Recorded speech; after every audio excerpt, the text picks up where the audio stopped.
Hey folks, it's me, your friend Tony, here with something pretty special, the entire premiere of Dimension 20's second season, Escape from the Bloodkeep. In case you're not up to speed on this, Dimension 20 is Dropout's tabletop RPG show, DM'd by Brennan Lee Mulligan. This season has Matthew Mercer, Amy Vorpahl, and the voice of Dorkly's very own Shuckle, Mike Trapp. I super love the show, and I'm so excited for you to be able to check it out. So please enjoy. I know you're going to.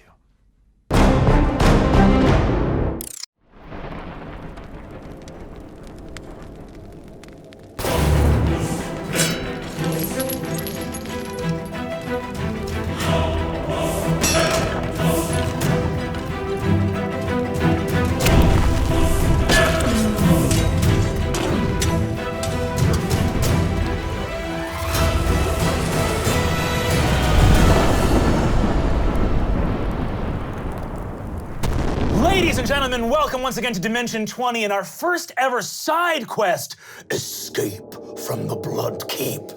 I am your humble dungeon master, Brennan Lee Mulligan. With me are my friends Erika Shankar. Hello, hello. Matthew Mercer. Hello, everyone. Amy Vorpahl. Hi. Mike Trapp. Hello. Erika Ishii. It's me. And Ify Nwadiwe. Boy.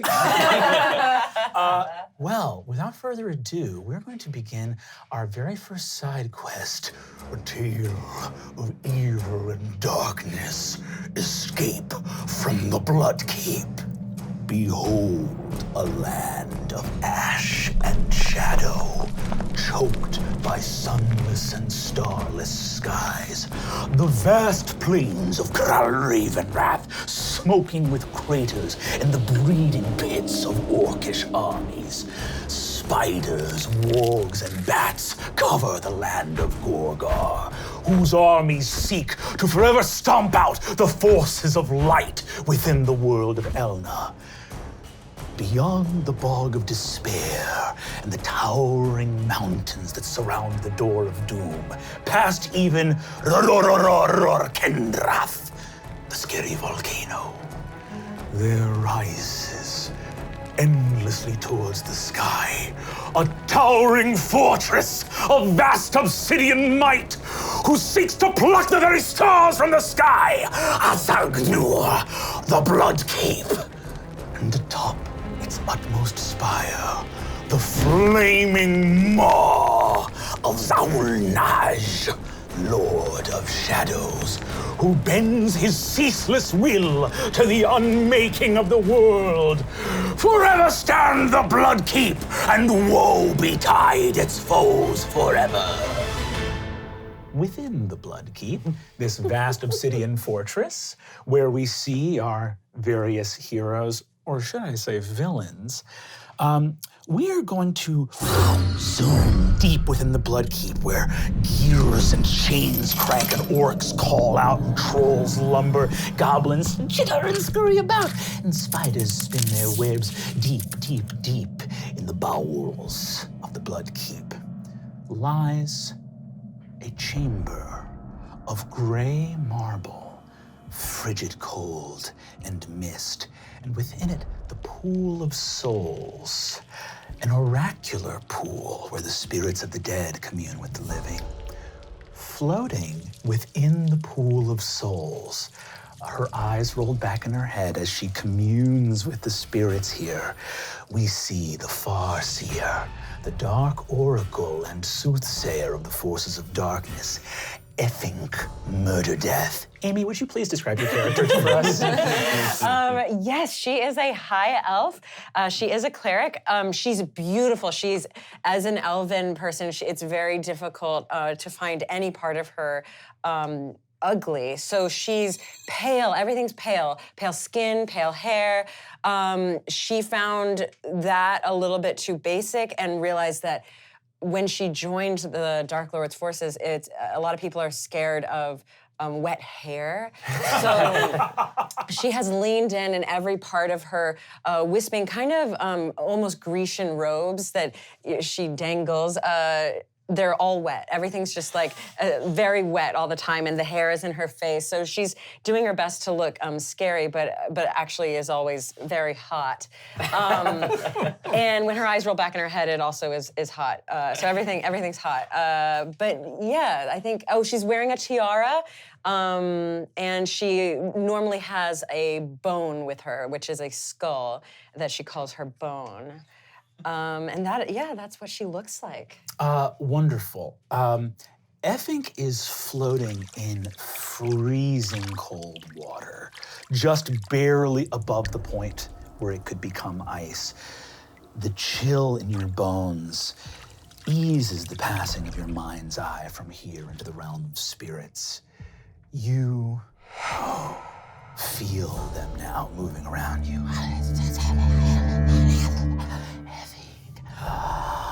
We see and we tell all. Let her of the far sight know that which she wishes. What questions, Queen of Sight, do you wish to have answered? And I go full Galadriel photo negative,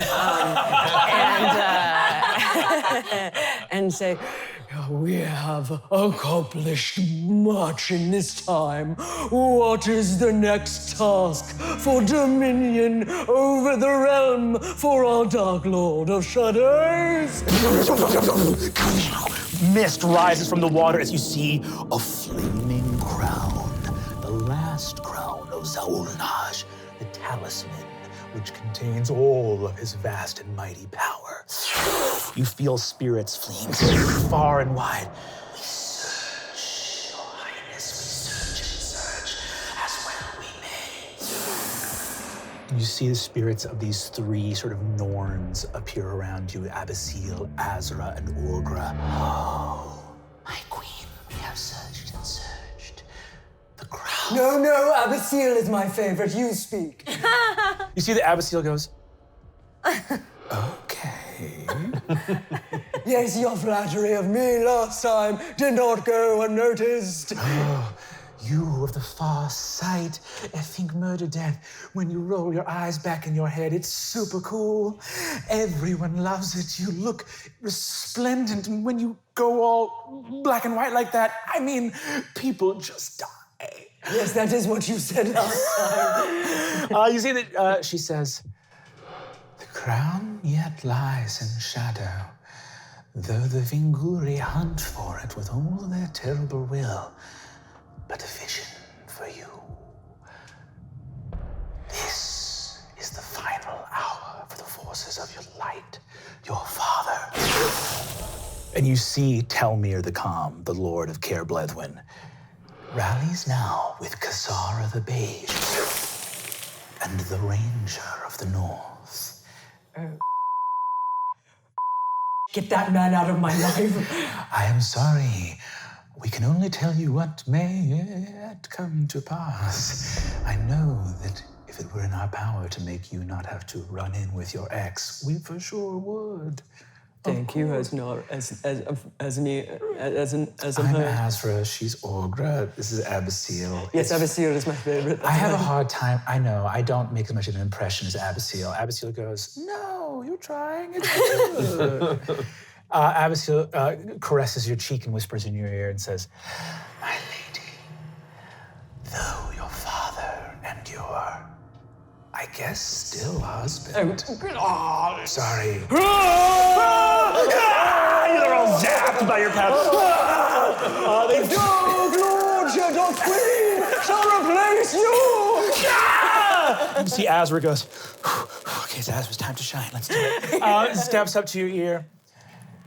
This is the day where the Lord of Shadows will forever conquer the world of men, elves, and dwarves. His crown shall be reclaimed this day, my lady.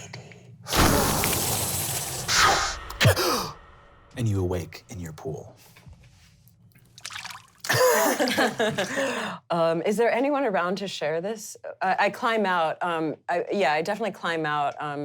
pick my wedgie and Go ahead and give me either Arcana or Religion as a skill and that was check. Abyssal, Azra, and Orga? Orgra. Orgra.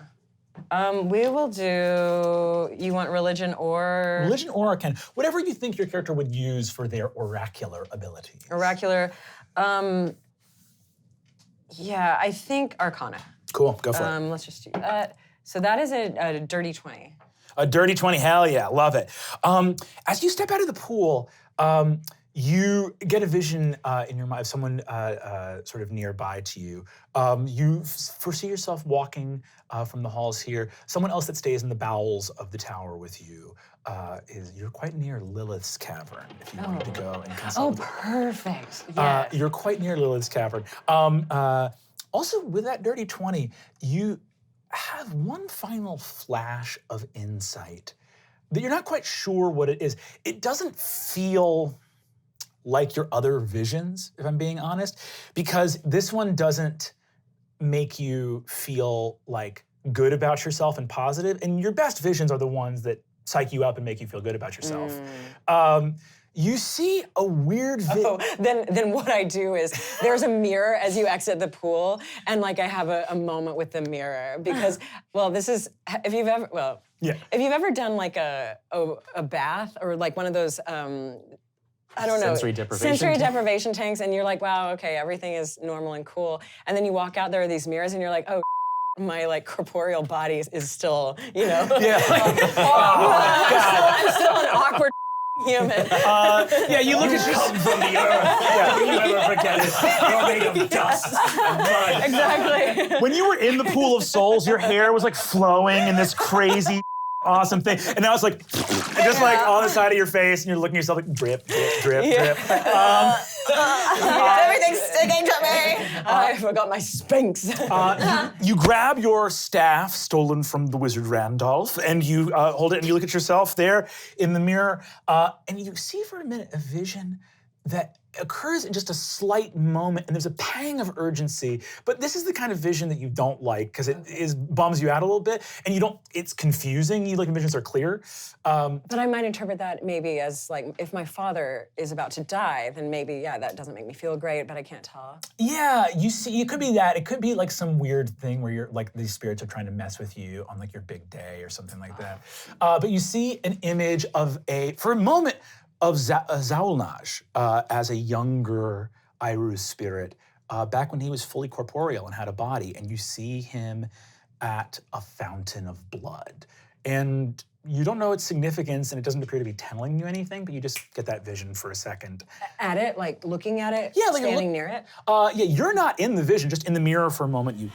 It comes like a flash so quickly that you could almost be like after effect of the cool vision where I found out we were gonna win, or, it's sort of like some weird, but you do get with that 20, you do get a little moment of that. And then Lilith is further on down the hall. We are going to cut over now. Shadows as the oracle strides down the hallways that become more and more covered in cobwebs. Following shadows, we hear the screams of dancing goblins, and the screams begin to morph into growls and howls, and we move away from the beautiful masonry obsidian into rough-hewn red rock and the stink of midden heaps and hay and blood and bones and snarling beasts. We are at the warg pits where we see goblin wolves snarling at each other. We see that there is a lumbering troll with an enormous wagon of loose body parts from orcs and goblins that have died in industrial hazards. So like severed limbs, heads, stuff like that. The orc is moving along, and we hear hungry scraping as warriors try to come up and get out of their pits. We see also that there are some chained like drakes and wyverns. We see enormous aurochs, like prehistoric, like 30-foot tall, like musk oxen with crazy piercing in their nose that are all chained up elsewhere.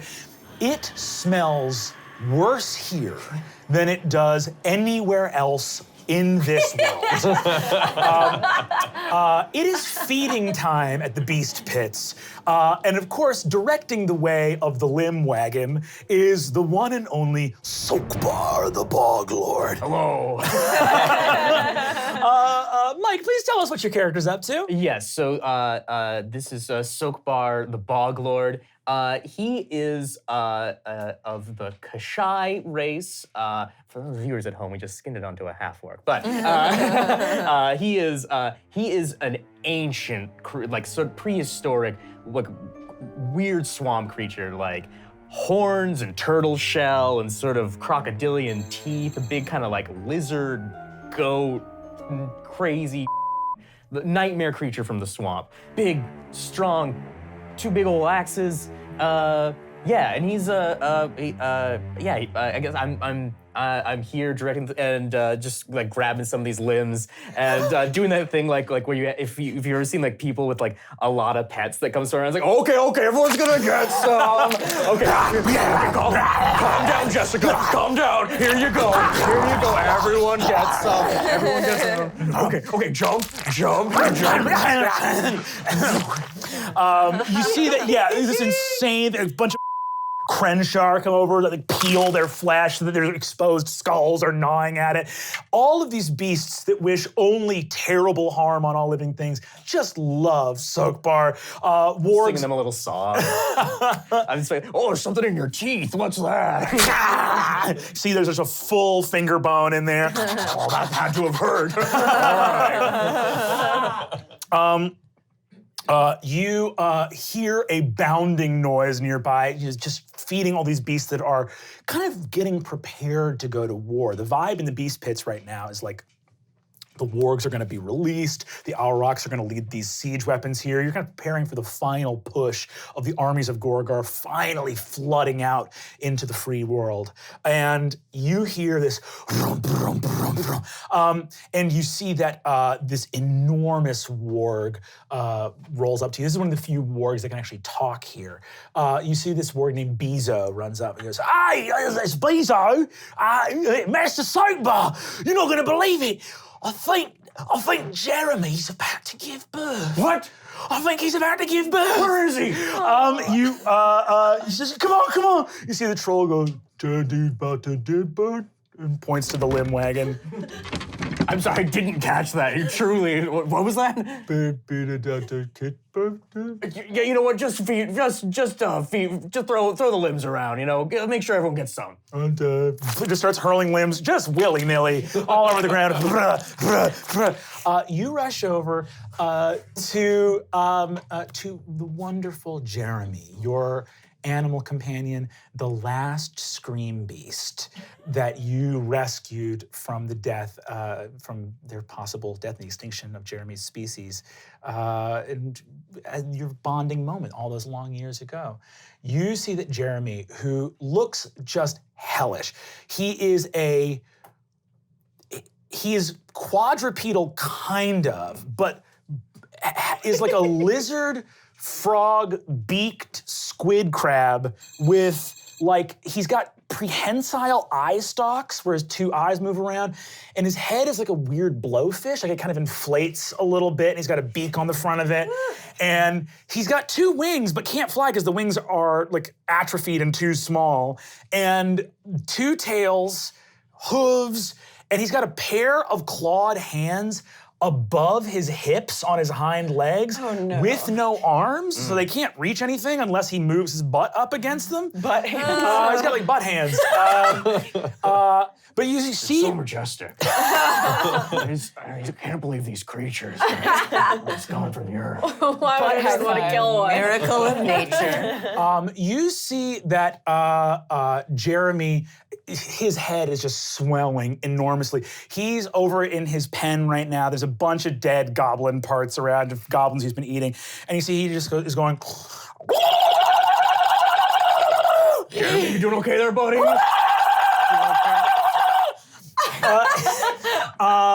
Go ahead and give me either a medicine or an animal handling check. Great. Let's do that. 11 plus 8, so 19. 19, perfect. So you know immediately, you lean down, you start to stroke him, you help Jeremy start to breathe. Birth is a very difficult process for scream beasts because number one, they mostly don't give birth to other scream beasts. Yeah. And they also have no birth canal. So the thing, they have a functioning womb, but no way for the thing in there to get out.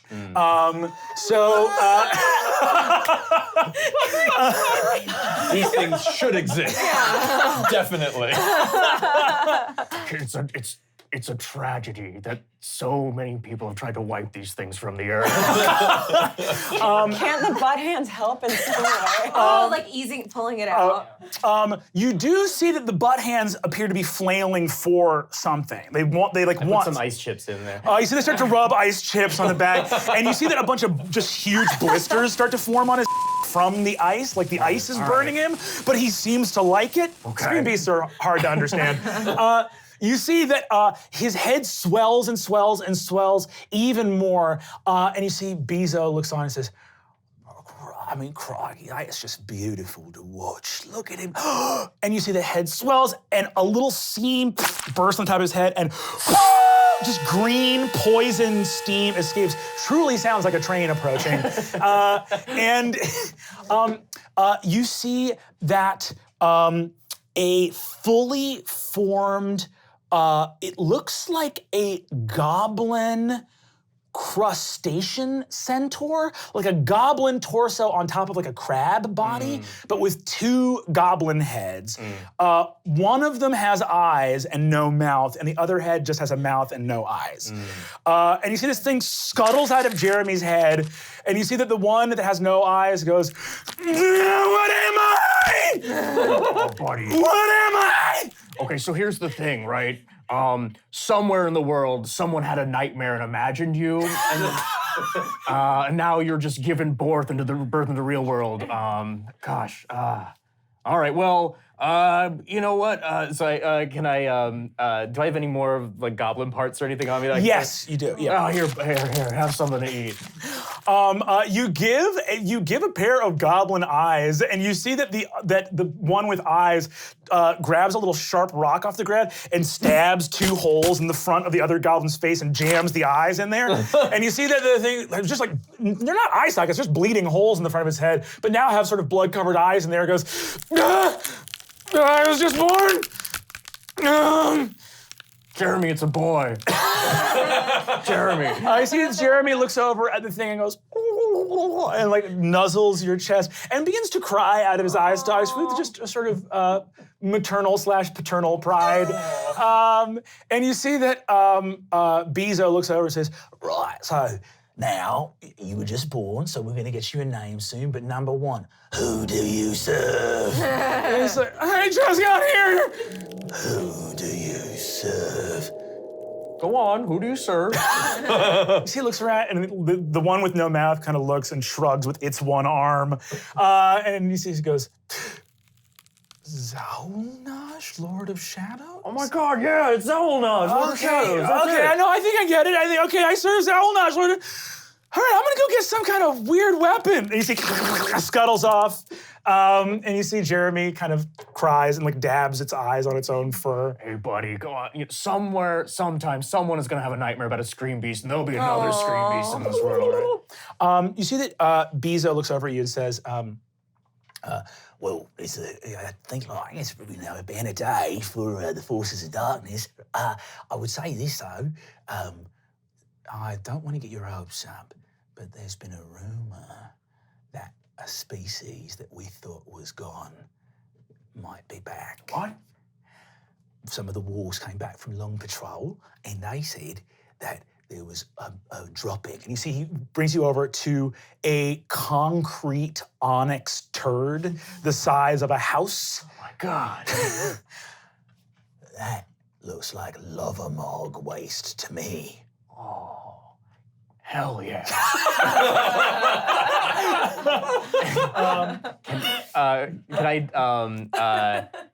Can I maybe like chip into it or investigate it or do some? I feel like if this, get a sense of like, this is some sort of. Go ahead and give me a nature check. Cool. That is an 8 plus 6, so 14.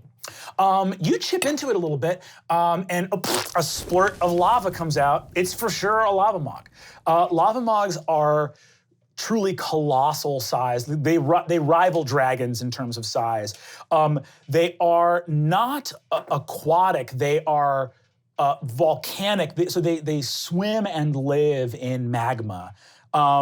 But we thought the last of them were gone. The last lava mog probably was not seen since Zaunaj was like corporeal. But this is like a fresh lava mog. This is really something. This is great. Because if there's more of these, that means we can start a breeding program. We can get more and more lava mogs. We can make the whole world overrun with more lava mogs if we want. You see that Bezo goes, "Oh, Royal, that sounds amazing. I mean, the thought of Where did they find this? They found it. Well, I mean, the problem is they found it out near the scary volcano. Scary volcano. All right.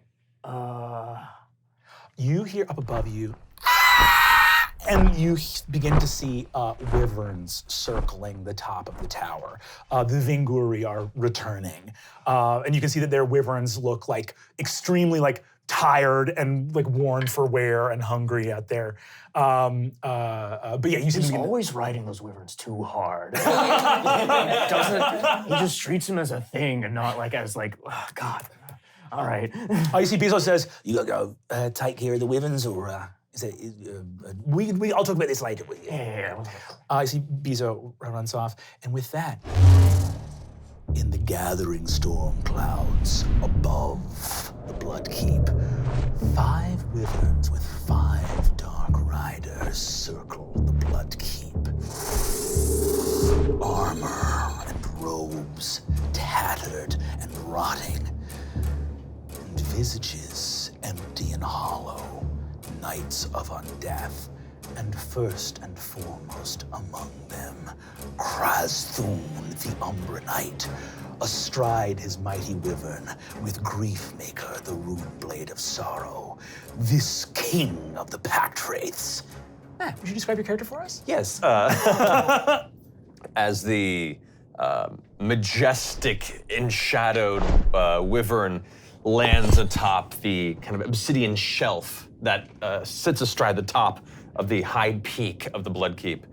You watch as Krasthun, upper chest and torso emblazoned with dark black iron armor that comes to a series of dozens of hooks and sharp edges. You can see the blackened robes kind of flowing as the wind pushes back this singular helmet itself, crowned with about 8 or 9 sharpened spires that kind of hook backward. From within, you can see the very, very faint slits of metallic armor that leaves kind of these vacuous spaces where there's a dull blue glow where the eye should be. As it steps off of the wyvern, his feet heavily onto the obsidian floor, tosses the chain to one of the nearby orcs, and begins to step towards the entrance to the tower spire. You see that the other Vinguri and fall into rank and file behind you. The doors, with no need for servants, open before you in this place. As you, not only do you walk, but you glide several inches above the ground, manifested by the pure might of your fealty to the Lord of Shadows. You and the other Vinguri move through this place, and even with all of the dark creatures that dwell here, things do their best to avoid the Vinguri, especially after a hunt. You see that Vorpahl looks over to you and goes, "We are this close. I mean, we are truly this close." I know and I understand this, Declan, but, sorry, Vorpahl. My apologies. Well, you see, he looks around and says, "I don't see any goblins. We can do it. Declan's fine. Declan's fine." You see that, Miles looks over at you and says, "Leland, I just have to say, and I think we should take a moment, because I think that we've been taking the fact that we haven't found the crown very hard on ourselves. And the fact that you managed to catch that halfling in the shoulder. Remember when we were fighting in those ruins? Oh, I remember. I was very proud of that moment. Well, I should think we should. And you see the other 4 wraiths, so I'll kind of give a little golf clap. Thank you. And as he pulls his helmet off, you can see the long silvery hair strands kind of gently, they don't quite hit the top of the armor, they kind of drift a few inches off of the edge and kind of lift in their incorporeal way, shakes it back a bit and kind of accepts with a dull grin the applause before going, and I appreciate that, but little victories don't make for an overall success. And until that crown is found, well, we're a failure. I'm a failure. No, Leland, no. And you see they come around you and put their hands on you and they go, you're not a failure. We've been given a very hard task. Cassara the Beige, Telmir the Calm, all of them are trying their best to stop us. Look, we all got destroyed by a magic river. That's hard. And we were back at it, a day later. You're right. No, you're right. You're right. You just can't. I just hate to see you beat yourself up. And you see that Oswald speaks up and says, Leland, honestly, you can't beat yourself up about this stuff. If you're going to beat yourself up after actually managing to wound the halfling and curse him, what am I going to do with myself? That ranger threw a torch right into my head. It went all the way into the empty spot in my helmet. Yes. No, I'm thinking maybe we need to discuss reworking the shape and design of our helmets. Yeah, if they're going to be throwing torches at us. It's the first time for everything, but we are learning creatures, sentience above that of men. Yes. We can wear things that cover our faces. That's what I'm trying to say. You see that the other packers all sort of shake their heads and say, well, it's really rather hard. And Toby looks over at you and says, well, look, how about this? We can beat ourselves up all we like that we haven't found the crown yet, but win's on our side. We managed to drive them to Caer Bledwin. We are poised to have our armies flood into Old Tiriath and destroy Torquellan and the City of Stars. I did manage to destroy Cassara's staff. As it shattered into 100 pieces, I can still hear the sound echoing in my ears. That was incredible. I That was drew a really picture of it, just as a keepsake. Really? Yes. It's not. I'm not very good at it. You see that Oswald goes, Leland, your line work. Thank you. I've been trying to cross-hatch recently, and It's I think incredible. it brings depth to a two-dimensional piece I had never accepted before. You see, Declan goes, well, it's always about perspective. That's what you're trying to do, is you're trying to capture those objects. What I love about your work is it's dynamic. It's not it's not a logistical drawing. It's capturing a moment. Right. The musculature still escapes me, but I think the overall emotion of the scene is the most important thing. You see that Declan says, muscular escapes us all. Well, we're going to go wait in cold, dark rooms to be called upon again. Yes, you do that. And you see that they say, bye, Leland. Good luck with the balls. Let us know how it goes. Thank you, and thank you. You see, they all glide away from you. You see Soakbar come up to bring the wyverns back down to the cages. You see Kraslun having this little art conversation with his buddies over there. Take some responsibility. Thank you, Sogbar. Really appreciate it. Yeah. You know you need to feed them, right? That's not my job. As you grab the wyverns nuzzle you, Soakbar, and try to sting your shell, and you glide away, we drop all the way down, deep, deep, deep in the tower, to a place where any goblins or orcs who draw breath here only do so from webbed cocoons where spiders wait to feast. Deep in one of the few unworked caverns in the bowels of the Bloodkeep, stalactites and stalagmites abounding to create lovely little places for webs to catch curious flies that would venture down here.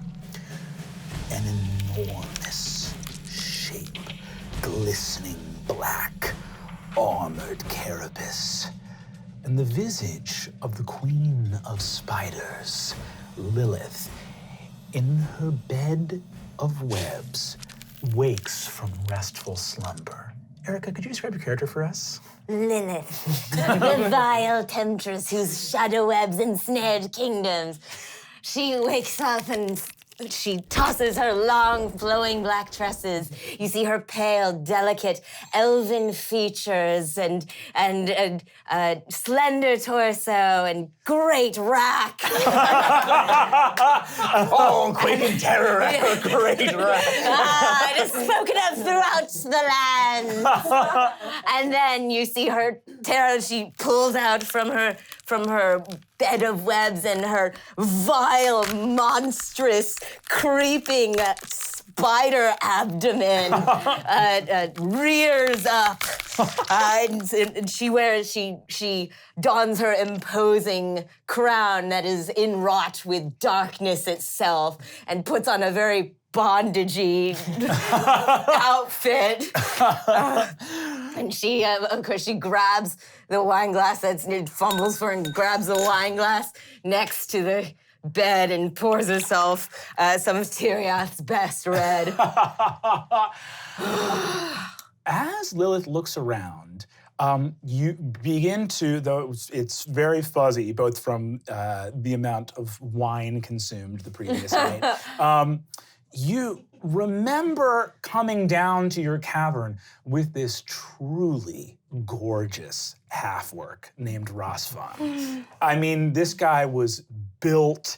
He was, one of these like half-orcs who just, abs and obliques and the whole thing, barbarian. Amazing rack. Yeah, incredible rack. First thing you noticed about it. And one of those guys that has all the orc, has the strong jaw and the hot tusks, but then those flinty blue eyes, and you look around and you and Rasvan, you thought, really hit it off. And you don't see him anywhere around. But last night was so incredible. I was incredible. Wasn't I? Oh, it's happened again. It just keeps happening. They're intimidated by my prowess as an arch-general and my 10,000 shadow brood.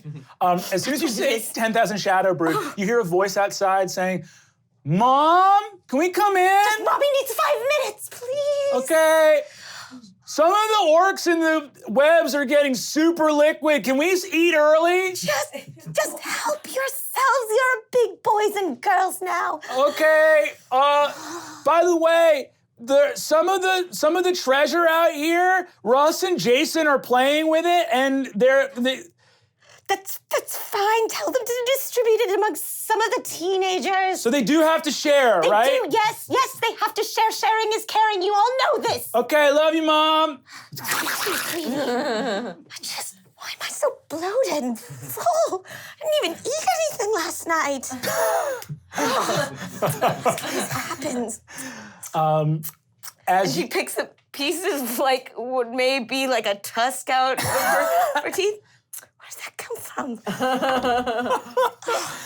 Another one bites the dust. As Lilith exits and begins massive spider legs carrying her out into the larger caverns of the Spider Queen, you see that your thousands upon thousands of children skitter about. The little ones, who are about the size of just normal spiders, are all kind of screaming and yelling, like, "Hi, Mom!" crawling up on your body. You see that Jessa comes up to you, one of your daughters, and goes, "Hey, Mom, should we save some orc for your friend?"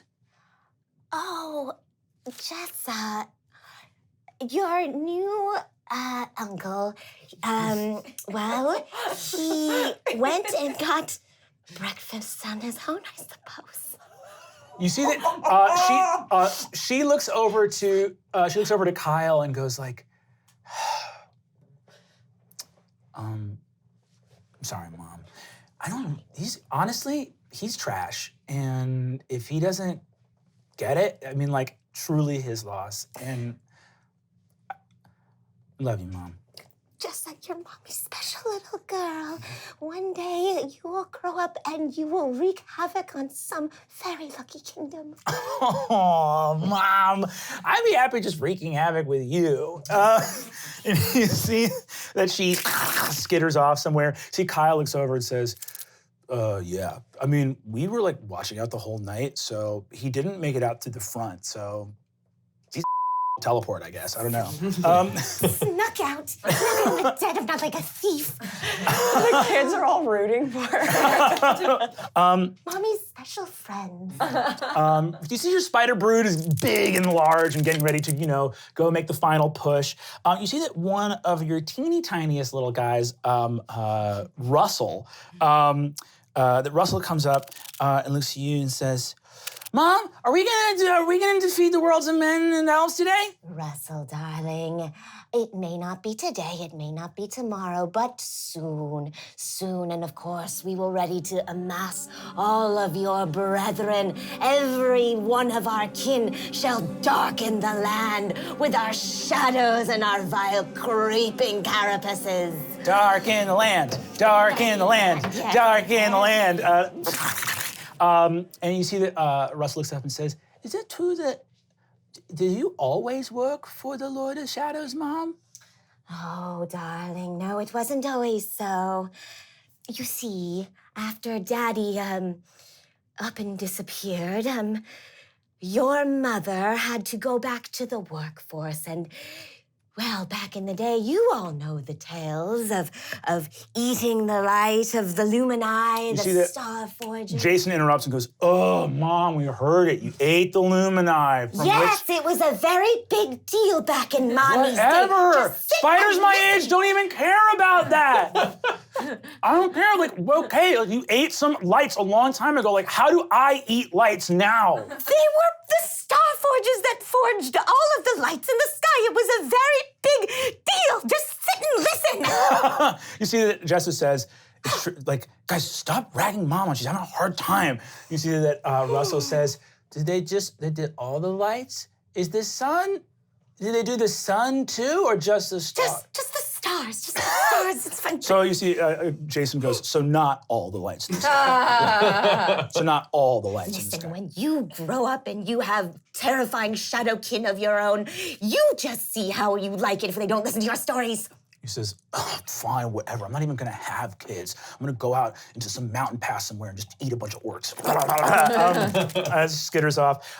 You hear approaching footsteps, and Effink, you arrive here at Lilith's cave. So, how did it go? Oh, Effink, another one ran out on me. I just don't know what I'm... No, it's not me that's wrong. No. It's them. No, that's right. And your children were appropriately supportive. Yes. Open and honest communication about Mommy's social life, I think, is good for them, is very healthy. Oh, I just don't know. Like, you have to deal with all this sort of thing all the time, don't you? I mean... I will say that marriage has its own problems, but no, I do not have to deal with, no. No, never mind. And in fact, never mind forever. I did want to actually ask you a question. I have received a vision from my specters in my soul pool. Oh, a vision. I know what you're thinking. This one was real. Yes, indeed. I received a vision of the fall of my father. Oh, well, congratulations. Thank you. No, the Dark Lord shall take him and take his crown, and soon. Yes, I'm sure everything will work out just fine for Lord Z, as it always does. You know I would put you in his place in an instant. Snap of my fingers, snap of my beautiful fingers, and you're there. Very stately, yes. Thank you. But really, yes. Yes. But, well, what does this mean? What shall we do? So it means ultimate dominion over the realm. However, I received another emotional response to this, which, as you know, is not favorable, really.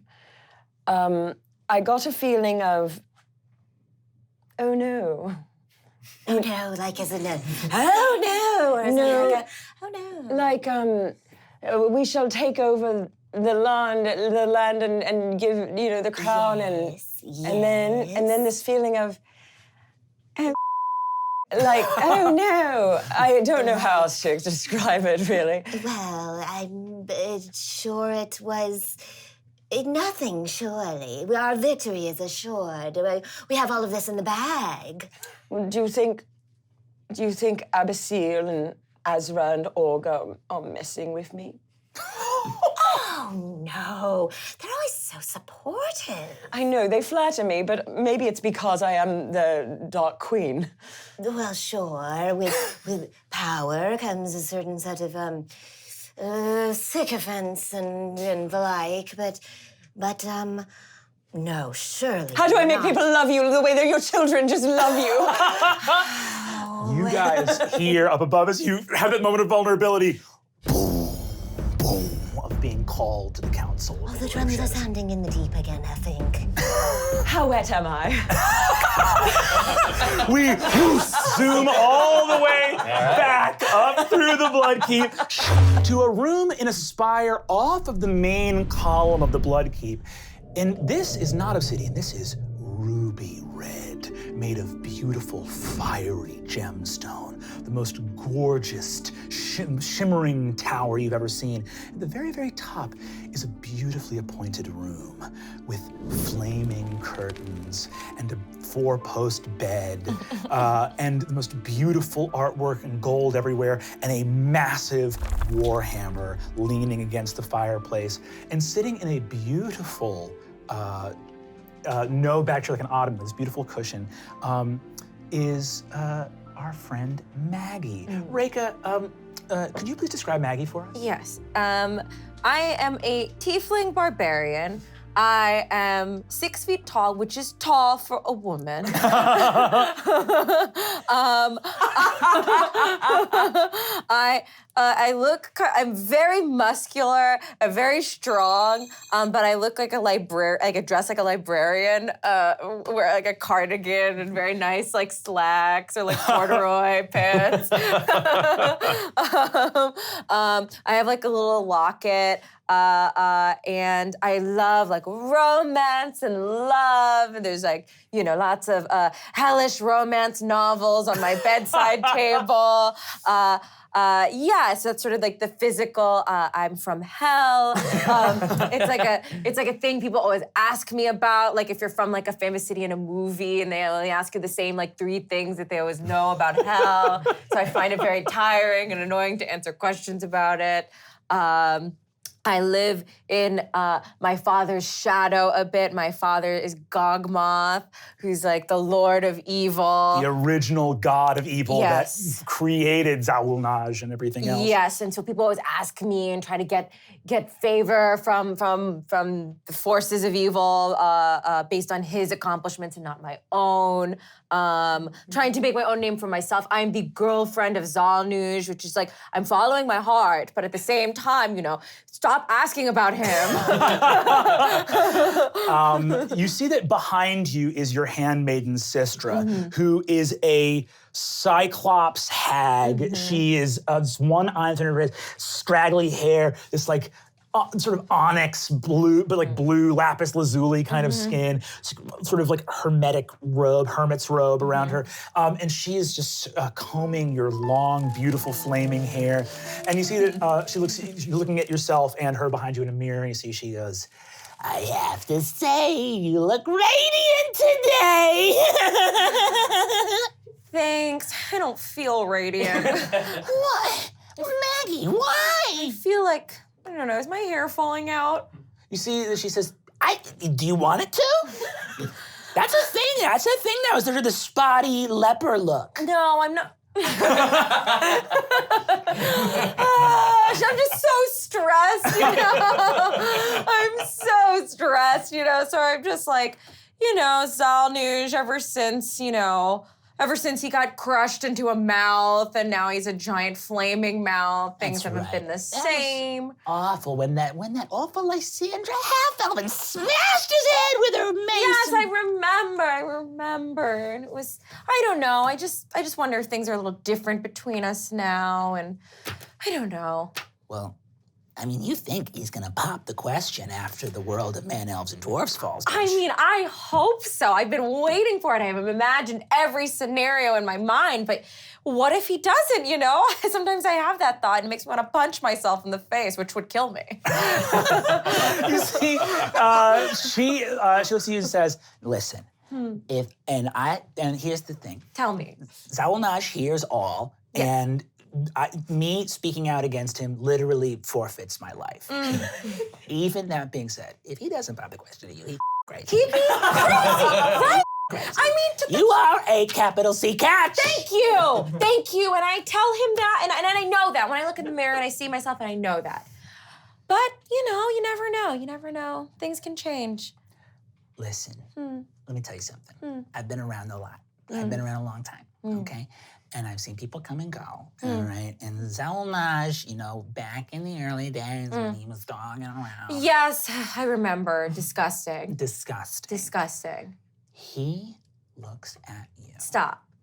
Like he looks at nobody else. Stop. And for me to be able to tell that when he has no eyes or face, that means something. Thank you. And belatedly, I'm sorry, I never ask you about your personal life. We kind of just talk only about my stuff. No, oh my God, listen, at my age, I'm just happy to catch up on the gods.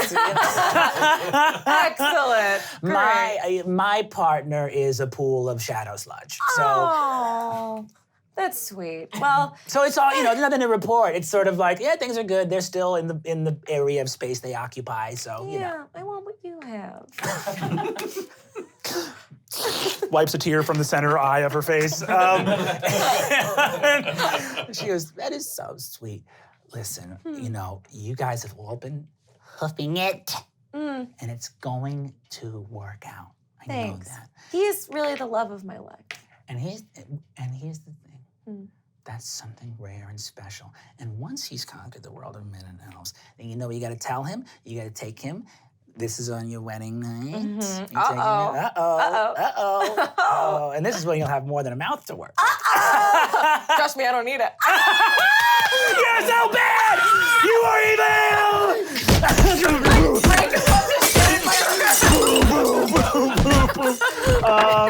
You see, she's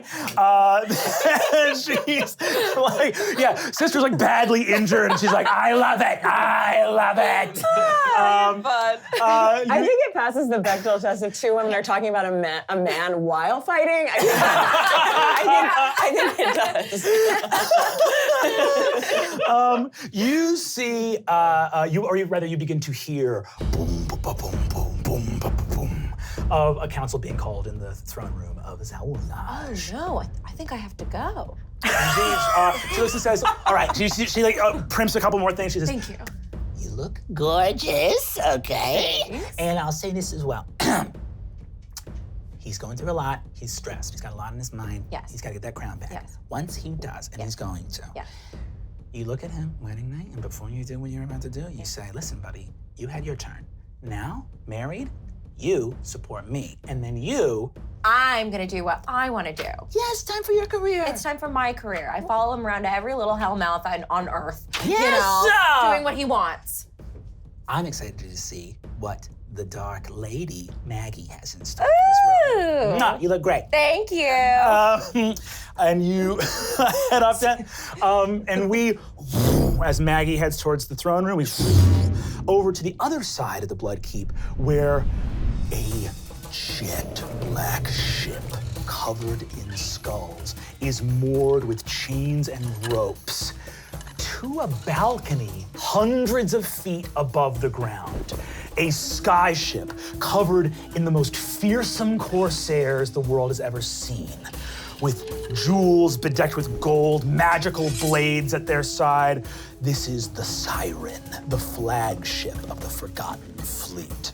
And we see loads and loads of gunpowder, cannons marked with runes, magical artillery, all being provided gratis due to the extremely extracting contract of Marcus St. Vincent, the Unseen Blade. If you could describe Marcus for us? Yeah, Marcus St. Vincent, the Unseen Blade, captain of the Forgotten Fleet, and victim of a stolen throne. He sits, in the lower decks of his dope ship, the Siren, and he sits back with his crew. He has to his right-hand side Adam Kilcathy, Old Pickering down doing stuff, and Bad Henry sitting right behind him, and sits draped with his hood up as he has this marbled gold and silver skull mask covering his face, and all you can see is his dreaded beard coming down from it. As a matter of fact, he is taking some black wax and really tightening it up. And he sits up, and he's draped it kind of in this hooded cloak, but under it you can see just a little bit of a royal captain's outfit. So it's almost like he just threw a cloak over that, but it's old, ragged. It's been a while. He hasn't been home for a long time. And through the sleeves of his cloak, you see nice studded gold rings. You really don't know how he fights with all of this stuff because it's just too extravagant. Like if this realm had a rapper, he'd be it. And he sits with his arms crossed as Old Pickering is standing in front of him with receipts, and they're just basically going over inventory as they get ready to go through the day.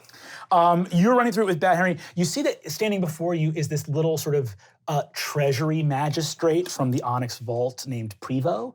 It's like a little goblin in like a little jet black suit with a little gold accoutrement on it. And he's got like a long scroll. I'm looking at it. And he says, yes, Captain St. Vincent, there are some discrepancies. The number of cannon, according to your contract, it seems we're fulfilling this. We, the actual Bloodkeep, will be left with no arcane cannon if you take the amount that you have loaded on. That's very true, but if you have us protecting this, you won't need arcane cannons. As long as we have all those cannons, not a hair will be touched on your Dark Lord. As a matter of fact, with this ship being here, nothing is happening to your Dark Lord. Yes, I understand. The only thing, Captain St. Vincent, is that you have a stipulation in your contract that the Siren is to be allowed to loot the city of Torkellen whensoever it falls, which should be today. Oh, I like when you say that. Say it one more time. Okay, I'm saying it as a problem. So, because the ship obviously can't be here defending the Bloodkeep if it is looting the city of Torkellen. See that Bad Henry behind you goes, Captain, I don't know if I like this goblin much. I would like to do bad things to him. Yeah, but if we start doing bad things to people who owe us money, we won't get the money. See, Anne nods and kind of laughs, and she puts up a big 7-league bootleg on this chest of treasure, and she says, right, Prevo, so let me get this straight. You're asking us to remain here, even though we are contractually allowed to take flight and head off in the direction of Torkellen, where all the jewels of the ancient empire of Tiriath remain. Am I to understand that the Dark Lord is breaching contract? Ooh. See, Prevo goes,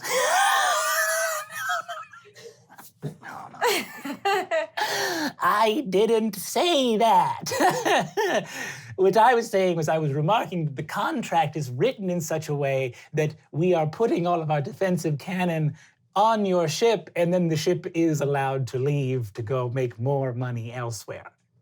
Okay, but you talking about cannons? Don't you have like a hot spider lady, a wet elf? You got like this like skull, like dark dead knight dude who's riding on dragons, and you got that devil lady with a big hammer. Like you don't need the cannons. You got what you got. Now you're just being extra, you know? Then that beast dude, you know, he's gonna come up, probably eat the scraps, you know?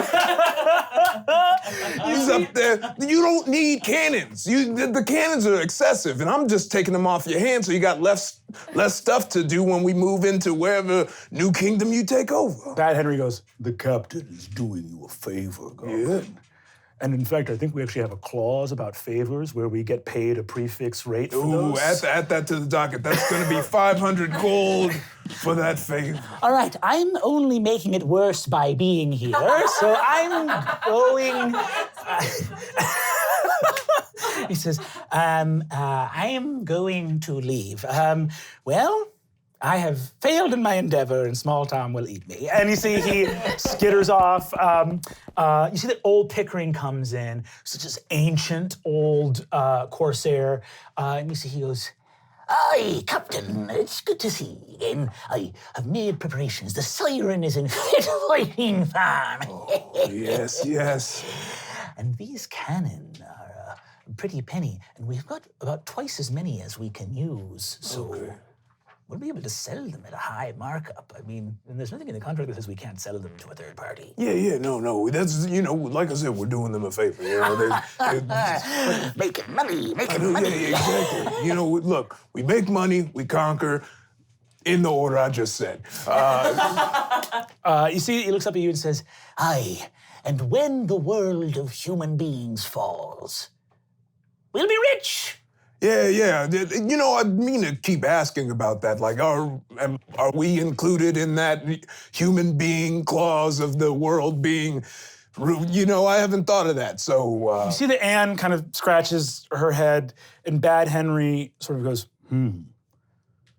We've sided with Gorgar against every other human in the world. Yeah, but remember that humans sided against us when we took off on that scouting mission, never heard back from my dad or brother, lost at sea and air. You see that old Pickering... Actually, make an insight check for me. Ooh.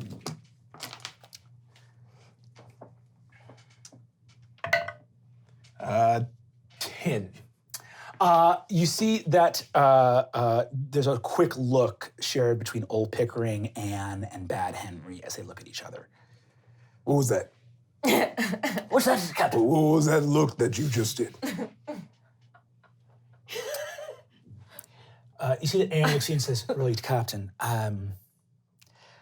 there's been word that along with Cassar the Beige and Telmir the Calm and the Ranger of the North, that your brother Tavian has sworn alliance with Tiriath and will be fighting at the door of doom." That little punk piece. See, so he's gonna send me out. Leave me on my own, and the only thing I could do is join the Dark Lord, and then he's gonna side with them? Well, rather side against him. He'll be fighting alongside the forces of men, elves, and dwarves. Yeah, no, that's what I meant. I just said it weird. All right. It'll be, I'll look at this as our chance for revenge. You see, Bad Henry says, "And revenge is a dish best served bad." Yes, revenge is a dish best served bad. You see that Pickering looks over at Anne and says, "Bad Henry's always trying to work that angle very hard." I understand why he's doing it. In any case, Captain, I wouldn't worry yourself. Maybe all the humans in the world die and we're the last humans left and we have to run away from all the orcs, but we'll be running away rich. Yes. Don't think on it too hard. I'm gonna try not to. My brother sneaking in like that, it's gonna weigh heavy on me. Nods and says, "Well, we'll take the siren out to Torek Helen to start the looting. If you remain here, Captain, you'll collect the largest mercenary fee in the history of Elna." Anne pours a drink for herself. Bad Henry pours a drink for himself. Pickering pours one for him and you. To being rich. To being rich.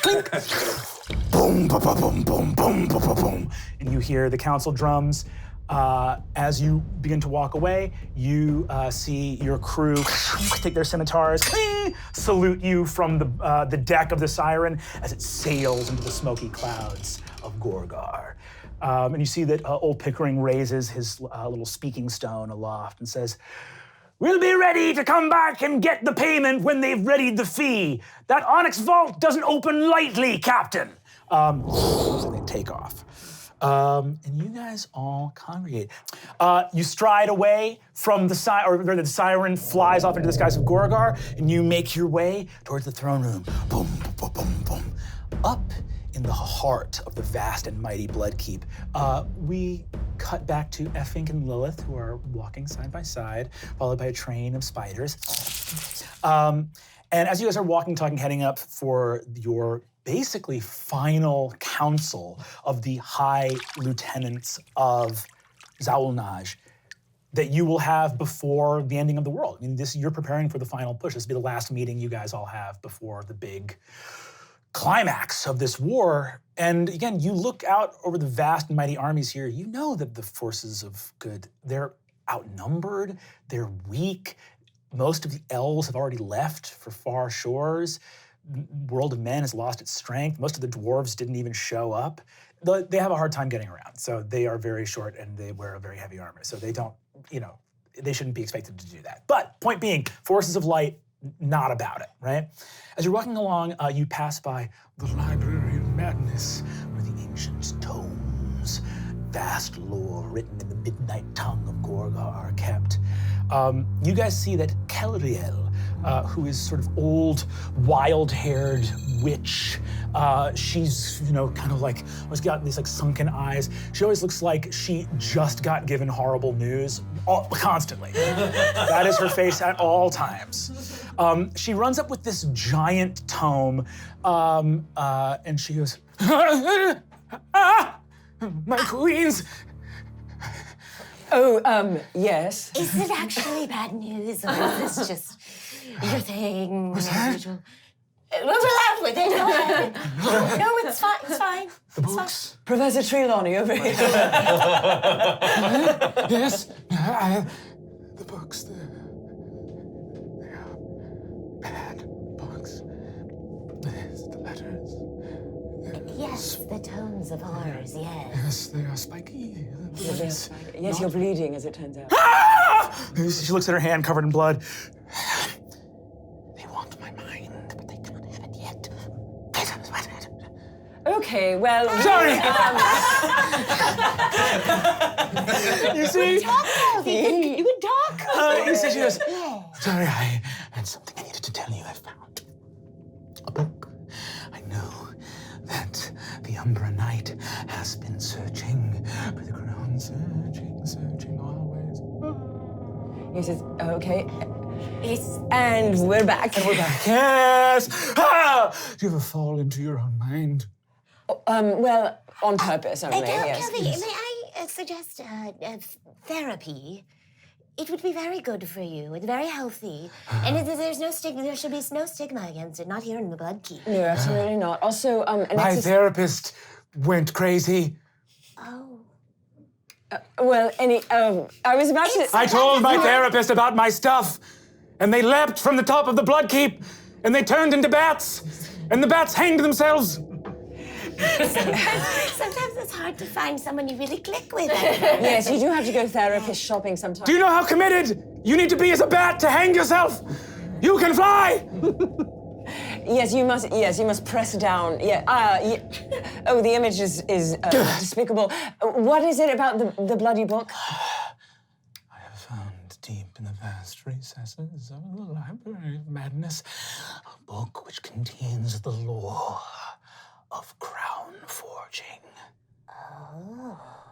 I have found the journal of the Lord of Shadows, and there may be clues within the spells herein to help us find his last crown. Well, fantastic. What is the policy for checking them out? Oh, policy for checking them out? Well, as long as you don't have an overdue book You are welcome to sign anything out that you like. I mean, are you holding it right there? What's that? Is that what you're holding? This is what I'm holding right here. The book right but there? I didn't sign it out. That's why I'm bleeding! Oh. You see that she walks back like 10 steps into the library and the blood gets sucked up into the book and she goes, ah! All these books are rotten. Okay, I love it. I love it. Now, what we need from you, disappear, write it down, and have a messenger send it to the Dark Lord, because I have to say, your verbal communication is lacking. Why did you say that? No. We're very busy right at the moment. We've been summoned. Did you not hear the drum beats? I hear them all the time. Always. Oh, Okay. That's not normal, though. Hell, okay. Yes, the clues, write them out. Just write them out. I shall send this book to the Lord of Shadows. No, just the clues. Just the clues. Yeah, Yes, he he's doesn't have eyes, really, to read it with, so maybe just have a messenger come and give us the sort of Spark Notes And version. by the way, how the is this bad news? What? You said it was bad news. No, I didn't. I just screamed. I believe she said it was news. She said it was news, and we just assumed that it was bad. Why would you assume everything I say always- is bad news? Okay. That's a fact. Yes. I will go write the clues down. I don't hate women. I hate that. That's not a very nice word, I think. I just hate her. I just can't stand her. You see, she walks back into the Library of Madness. And the books, they are going to try to kill me. And she walks away. You guys continue on your way, having gotten that. You know, I believe that she should really look into maybe transferring to another branch or something. Honestly, your suggestion of therapy and finding the right one is a glorious suggestion. But yes, any version of this keep not having her here is honestly the best. I think we might have there's somebody that's much more suited to the job of managing Mad Tomes. And also, just her. You guys walk away. Leland and Soakbar, you guys are higher up in the Bloodkeep, but about equidistant from the throne room. As you guys walk, you hear the weird shivering shrieks and muted screams of the tortury, which is the place where all of this horrifying torture and pain and ruin is happening. You guys see a horrifying little goblin in a weird series of leather straps and belts with a horrifying little codpiece and series of rings with chains hanging from his ears to his nose. One of his arms is cut off halfway down from the elbow. There's just a curved bone saw there. You see the other one is holding this weird spiked flail. This is Master Ipskix, who's the head of the tortury. You see he wanders out covered in some kind of gunk, and he walks out and goes, "Well, hello, my lord. It's a pleasure to see you working by the tortury. I trust that you are well understood. Victory over the forces of light." Slowly turn my head towards him, my eyes sparking with blue flame, the voice guttural, low and layered. Torturer. It's so nice to see you. It's nice to see you. You look like you've been busy, haven't you? Oh, I know. It's all been overtime. We're push, and everyone's deferring their vacation days till after the fall. Well, of course, because then we can all go together. That will be lovely. Well, when you got that deadline, you sometimes you gotta sprint for it, but if you know there's something waiting for you on the other side where you can relax, that's it, I can't wait. I just hope the work doesn't suffer. When the work suffers, the people don't. And that's my problem. It was a stretch. The point I was wanting to make is this. I wanted to stop you on your way to consult with the Dark Lord. First of all, to say, come last time. We're working on some really interesting things. We're training little ants and beetles to carry little saws and sharp things and crawl in. And the way you get a rat to eat through someone's stomach and come to the other side, we're trying to cover the rats in spikes. There's a lot of interesting work happening, and it's all kind of in the department. That's really great, because, that's good for you, and it's also good for the rats. Oh, they get a full meal out of it, Yeah. yes, for sure. That's a wondrous idea. There is existing necromancy that can do exactly what you're designing. You're kidding me. I'm not trying to all over your work. I think it's wonderful you've been busy. I just don't. I would hate for this to be done and find redundancy. Why are you doing this? Look, I appreciate an efficient workforce, and I don't want any of our resources to be misplaced. Master, you're doing a great job, Ipskix. Well, let me just say something here, because of course I love my work, and nothing makes me more happy than to see someone hurting. But I would love for Bloodkeep to be more interdisciplinary. Why can't we we're using rats. We get those rats from you. Sure. If we have necromancers who are interested in pursuing another path, what's the harm in that? Other than the harm in that. That's grotesque. Sort of step back as it's play over there. It's like let him kind of. Perhaps there's some sort of meeting of minds that could be established here. What if, perhaps, the combination of necromantic magics could wait for the rats themselves to shred whatever's before them, then rise them up for a second round? Perhaps the two formats could be brought to a synergistic climax, if you will. I'm taking all this down. This is all great. There we are, wondrous. So, ants, beetles, you say? Yes. Right. Imagine if you could hide them within the rats, for they have been risen. And as such could survive harboring. It's like a turducken of torture. Exactly. I love it, I do. Well, I'm not gonna lie. I am hard as a diamond. So, I can see. So we can all see. That's genuinely impressive. Well, thank you. I am a nasty little piece of work. Now, we ask was, we got some word that an old guest of ours was caught skulking around the mountains near the Door of Doom. Old guest? Do you remember that little strange, warped, mutated halfling we found? Hawk. Oh, yes, Hawk. Disgusting being.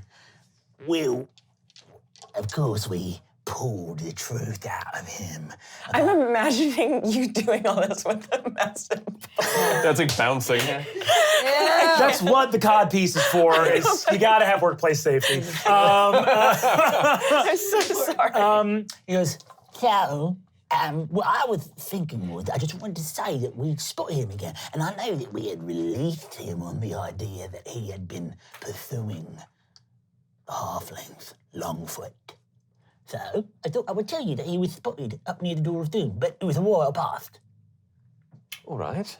And you spotted him. You didn't decide to pursue, or? And it was a while past? Because word has just gotten to me, you understand. Right. All right. So you're suggesting that maybe Longfoot is skulking around the mountain. He's with Orc. How about if you do me a favor? Do not give this information to the Lord of Shadows. I will personally deliver it to him. Of course, I'm not allowed to go in there or I'd be turned inside out. God, can you imagine how good it would feel to get turned inside out? Oh, wow. That codpiece is moving a lot. There's some thunking sounds coming from inside that codpiece. All right, well, I've got to get back inside. I've got a full day of work ahead. I can't finish up now. So I'll leave you to your business. Indeed. Always a pleasure, Ipskix. Always is, isn't it? And you see skitters off. I have nothing to say. Let's continue on. It wouldn't be a problem if I delivered the news to Lord of Shadows, right? Well, I mean... all right, yeah, all right. I would really I got appreciate it. It's the crown's kind of my thing. I've been searching for quite an extended period of time. It has been quite a while that you've been searching. Oh, for it's quite a slippery thing. Should not have been taken in the first place. So, yes, but I would greatly appreciate that. Sure. It's my department. Sure, and yeah. as we all have our relegated, appointed aspects, please don't say anything. Oh, sure, it's all yours. A long, long long deadline. It keeps getting pushed, I guess. So, Trying times, but just know I appreciate your support. You guys venture off towards the throne room, meeting on the bridgeway from the Ruby Tower and the kind of port for the Siren. Marcus, you come across Maggie, who you've met before, on your way to the bridge going to the throne room. Hi, you going to the council? Yeah, done heard the beating drum, so I know it's time to check in with old, Lord Z. Yeah, fun, cool. Yeah. As you guys both walk at the edge of the gate that leads sort of into the pre-chamber, you guys see a sudden looming shape appear. And you see this is Olag, the High War King of the Blood Horde. You see Olag is this intense-looking orc, huge blood-covered axe, muscle-bound. You see that he looks at you with wide eyes. He goes, Good morrow to you, lieutenants of the Lord of Shadows. I trust you are well this day. I wished only to bow in reverence to the consort of the Lord of Shadows. Thank you. He says, I hear the beating drums and the council has been called. Yep, that's kind of why we're walking down this way. I was wondering if either of you had heard, if maybe because this is the final meeting of the lieutenants before the final push, if they were going to maybe allow me, just being the leader of the orcs and all, to come in and maybe meet with you all, if that was going to be allowed or not. Yeah, no, I don't see. Look, I'll go in there and I'll ask, and if they let me, I'll pop my head out, signal you in, all right? It just seems so interesting to me, being the High War King of the Blood Horde, that I am not in these meetings. You actually are not even from Vorpahl. Yeah, no, I'm a paid contractor, just doing my thing, I'm sorry, I don't know about, the orders and ranks around here. I'm just a guy coming in to do a job. It's literally a job, just no loyalty. For me, it's a cause.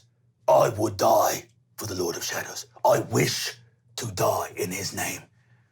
When I see myself at my most pure, it is me being destroyed in a final blow to defend him.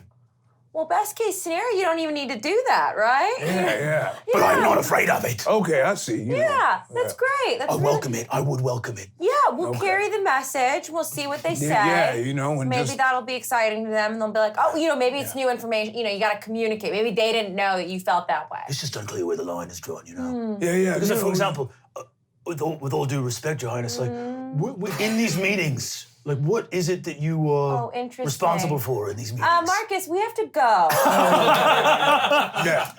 Olag says, please do ask. Okay, I'll ask. I would do anything for him. Yep. I would kill myself where I stand for him. Jesus Christ, these guys, they really can't stand not being in the room. They think I'm taking his slot. Yeah. No, in reality, there's some other psychopath in there that took his slot. Yeah, I mean. You guys all converge on the antechamber of the throne room.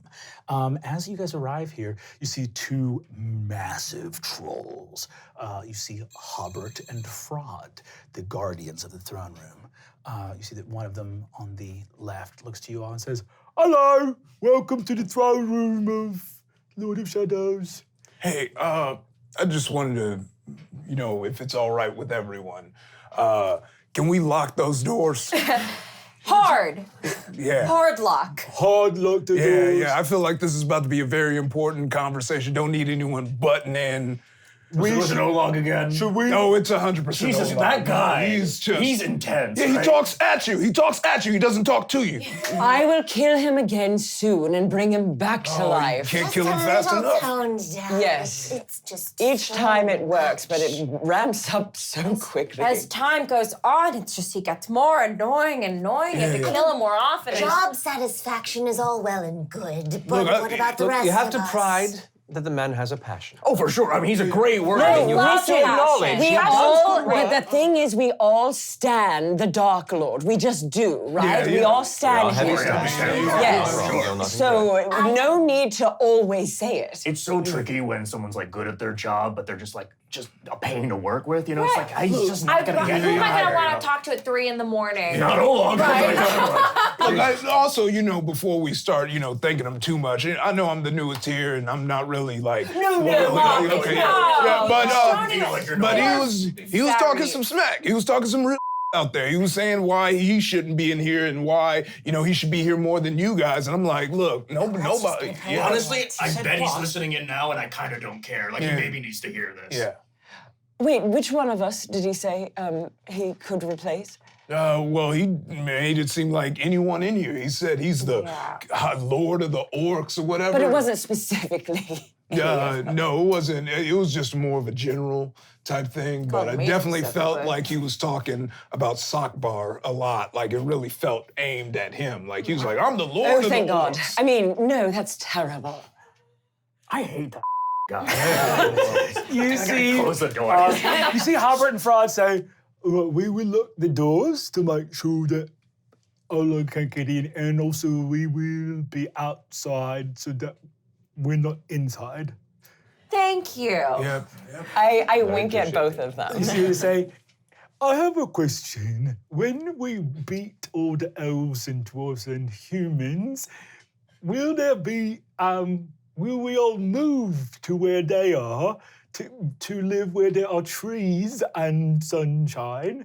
There shall be no trees nor sunshine when we have taken over the lands. Oh. I mean, there'll be some trees. Maybe. I mean, I got a whole thing going. Nice here. trees with flowers and apples? Oh God, no! It'll be like gnarled trees with like screaming faces, like things that look like screaming What the faces in hell them. are you talking Yeah. about? Oh.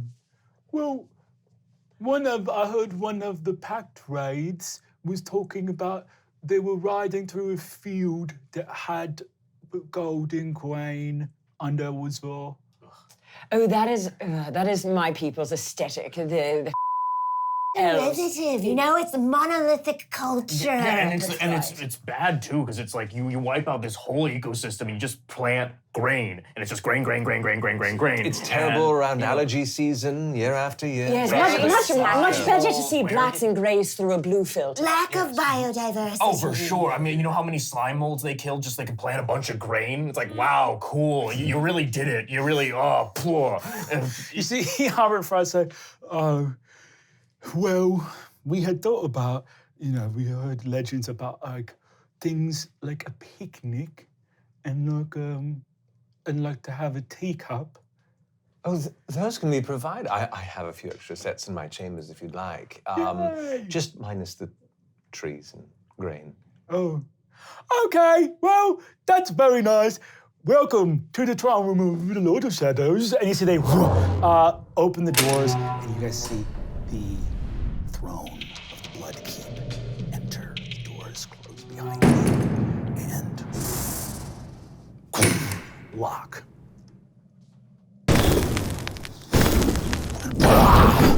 A massive fanged maw of fire appears in the throne. As soon as this happens, I immediately start muttering under my breath, you are loved, you are important, you are loved, you are important. You will be listened to, you will be fine.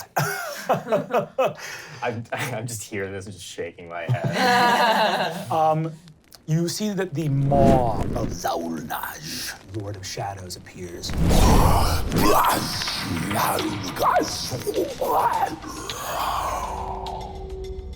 most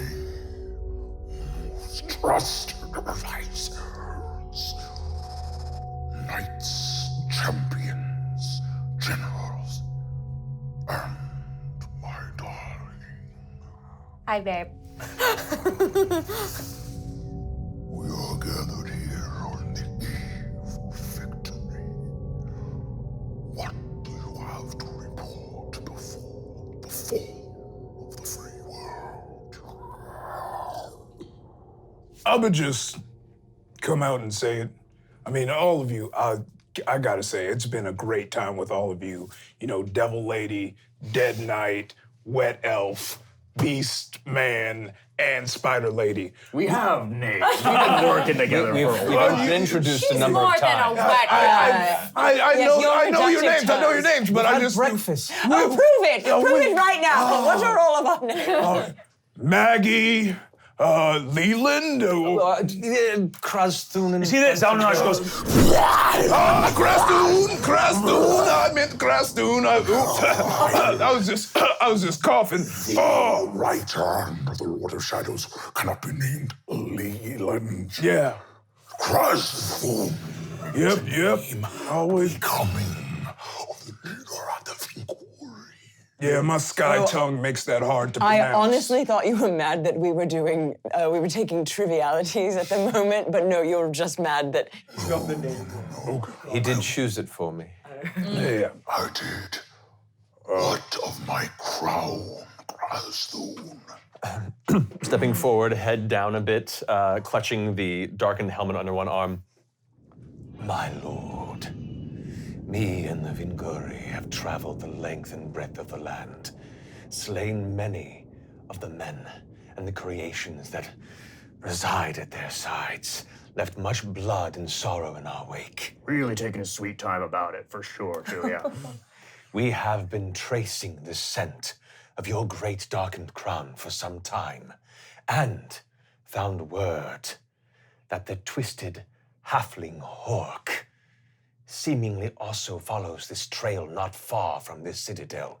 We are so very close to finding it, like right And there, I cut in and go, and I have seen and been told that, yes, indeed, your delegates shall find the crown, and soon. We shall, yes, we shall. Indeed. Thank you for your support. dear friend. Yes, go ahead, each of you, and make a persuasion check for me. Ooh. Ooh, a 12.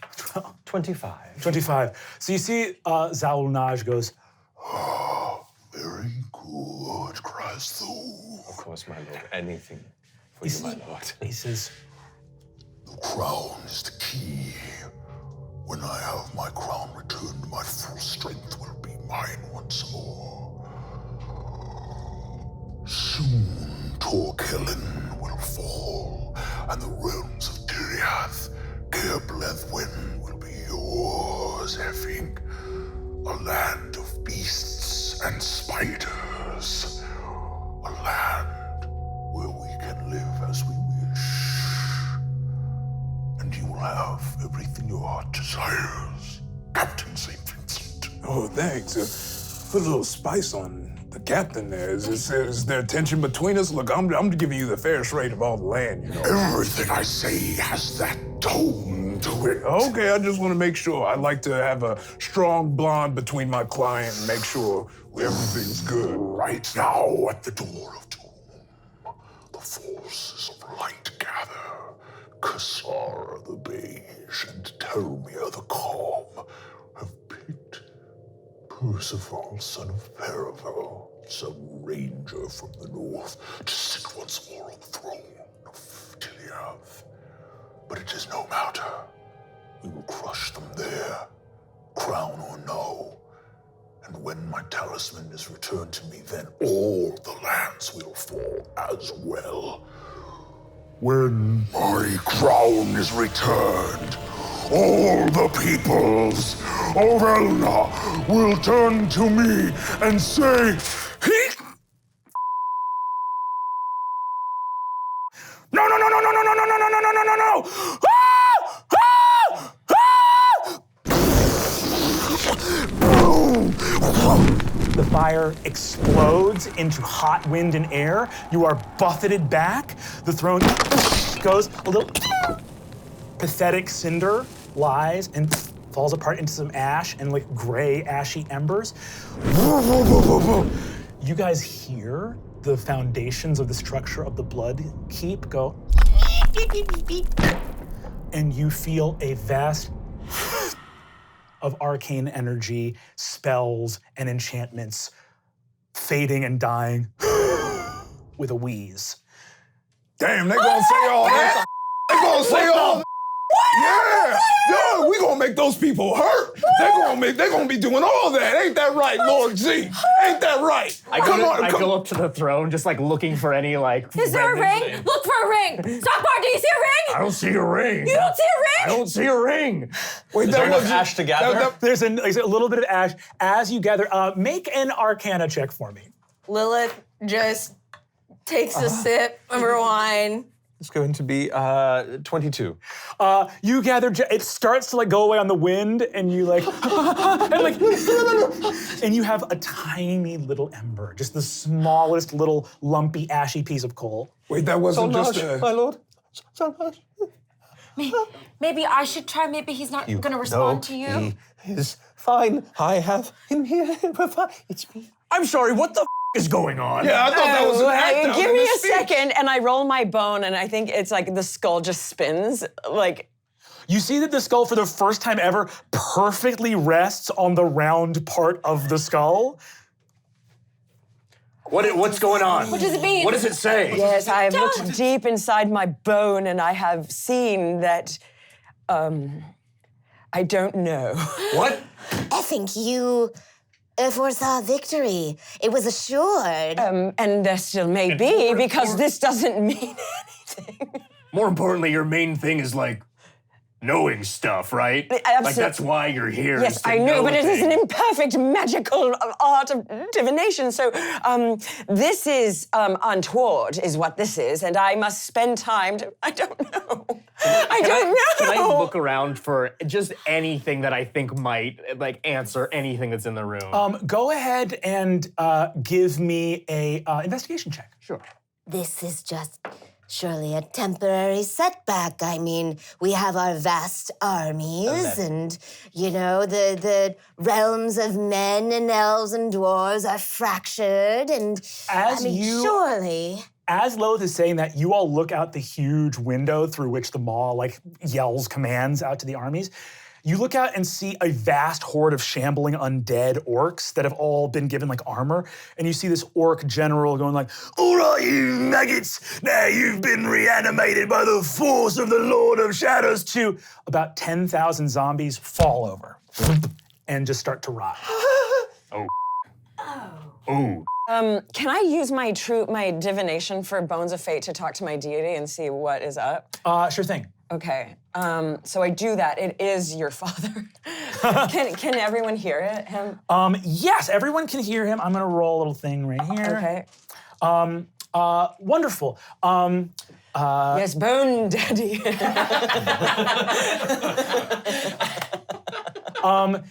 What is the question that you are posing to your deity? I guess, will there still be victory? What happened? No, more. What happened? What happened? You use the bone, and in the eyes of the skull, as you all stare into it, fire, a realm of endless nightmare, shade, and flame. Your old hometown. Appears in the skull's There's eyes. Chili's there now. You see a titan that rivals the size of this world's greatest mountains, a demon of endless fire, and appearing at this demon's feet in corporeal form, armor, ancient sort of black spiky armor, cloak, is Zaulnaj, who manifests in the realm of nightmare, in the lands beyond. He is gone from this realm. No! We were supposed to get married! Did he propose? No. That's telling. Oh, is it? Is it? Why don't I try talking to the ashes, since you're doing such a job? Is the ember still burning? It has completely gone out. Don't you even stop this with me, you little strumpet! This entire time, you have been pouring poison in his ears and distracting him from the coming. Okay. Where's the crown, Leland, huh? Yeah. Do you need another 25 years to get it? I mean, I don't want to say she's right, but Yes, everything did hinge on that, as it turns out. It was not my fault. Every one of these meetings we had, he was like, the crown is the key. We need the crown. To be honest with you, I was always mostly focused on all the vast armies and the keeps of men. But As you well should be. Oh, yeah, that makes sense. That makes Absolutely. sense. It only makes sense. But it turns out that little piece of jewelry was... No, It looks like there's 2 pieces of important jewelry we're missing right here. Dear God! Okay, we need to assess our options here. I don't know what's happening. I cannot see the future for the first time in my life, I might say. So we need to, I'm an opportunist at heart. Determine who will win this, right? I can't do that anymore. Who can? No, you just have to believe in yourself, honey. Oh, okay. I'm gonna need a quick second. Are the big trolls still in there? Ostensibly, they're still outside. Okay. Do you want? You can dip out and ask them. Yeah. Yeah. this Hogan? I'd like to poke my head out. Let's just kind of keep this on the down low for right now. I mean, Okay. Yeah. I just need real to. casual. I We just don't need know to. exactly what's 10,000 happening. undead orcs have vanished. Okay, you know what? Well, we'll work this out. I'm gonna make some moves right now, and I poke my head out to the orc. Hey, can you go get that one treasurer guy? I need to talk to him real quick. Small Tom or Master Prevo? Master Prevo. Let me We'll go get Prevo. Yeah, thanks. Nods. You see that Olag is over in the corner and says, Are we good for me to come in?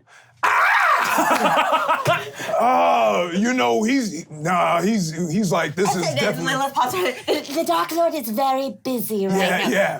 Very. He's so busy. Understandable. Yeah. Does he have Yeah. a timeline on which this decision? It's really very up in yeah. the air at the moment. Oh, We're my moving a gosh. lot of things around. Yeah. All right, well, I will wait. Yeah. I will die for him. Yeah. Yes, You yes, say that we every know. time. You say that every time. Every time.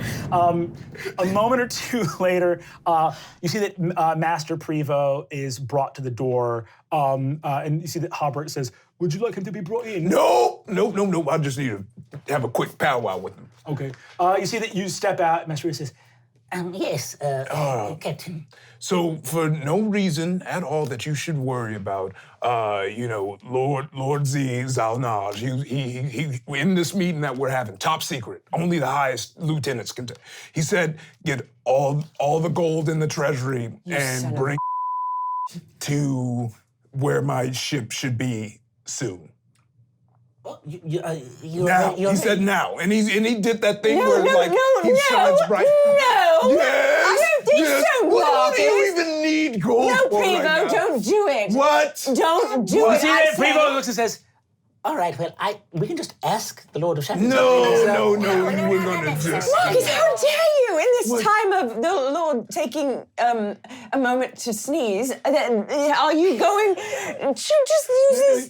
During the sneeze, I promise I got y'all's back. Cause what's in the treasury ain't even half the contract. But now I just need a little insurance before we go any further. Cause this sneeze. Sir, in the event of any sort of catastrophic failing of the Empire of Darkness. In the event. Just in the event, hypothetically. What does the contract say about the captain's payment? Yes, well, the contract was very strict. So I would say this, contractually, Gorgar is obliged to pay Captain St. Vincent his fee. However, if in a catastrophic event where, say, the only thing that would bar that from happening would be if Gorgar endured a complete and utter collapse of its entire civic infrastructure. Preposterous. But in that event, then what would happen? In the collapse of an entire civic infrastructure? Yes, are there any other contracts that we can have faith in? Well, all laws are based upon the promise of governmental authority, which rests itself in our country mostly on arcane and martial potency. Do you happen to be pregnant? It would make things so much easier. I am. You see that? You see that Prevo looks over at you and says, "Congratulations." Well, hopefully Lord Z will do the right thing and pop the question sooner rather than later. Shut the Is that a bit? It's bad luck to. What's it? It's bad luck to talk about Very well. Well, yes, something. again, I would say that you are legally obliged to be paid. These laws exist as long as the nation exists. Obviously, without a nation, there can be no laws. Obviously. Okay, cool. That's all you say. And then I just smush his Okay, so I'm deeply invested in the success of this venture. What is Plan B? Not to belabor the point, Well, Plan but B is way too late. Well, first off, may I say, congratulations. We have so many tips for you. It's something beautiful to look forward to. But in the meantime, you heard the lawyer. It's arcane and martial prowess are what will win the day. Here's what I want to do because I'm feeling crazy. I want all of us. why is something crazy happening here? Did the most powerful being in the whole end all right. disappear? So I guess Maggie's pregnant. We'll just gloss over that. So yeah, all right. Oh yeah, everything's going great here. All right, soaky bar. Don't call me that. Bar of soap.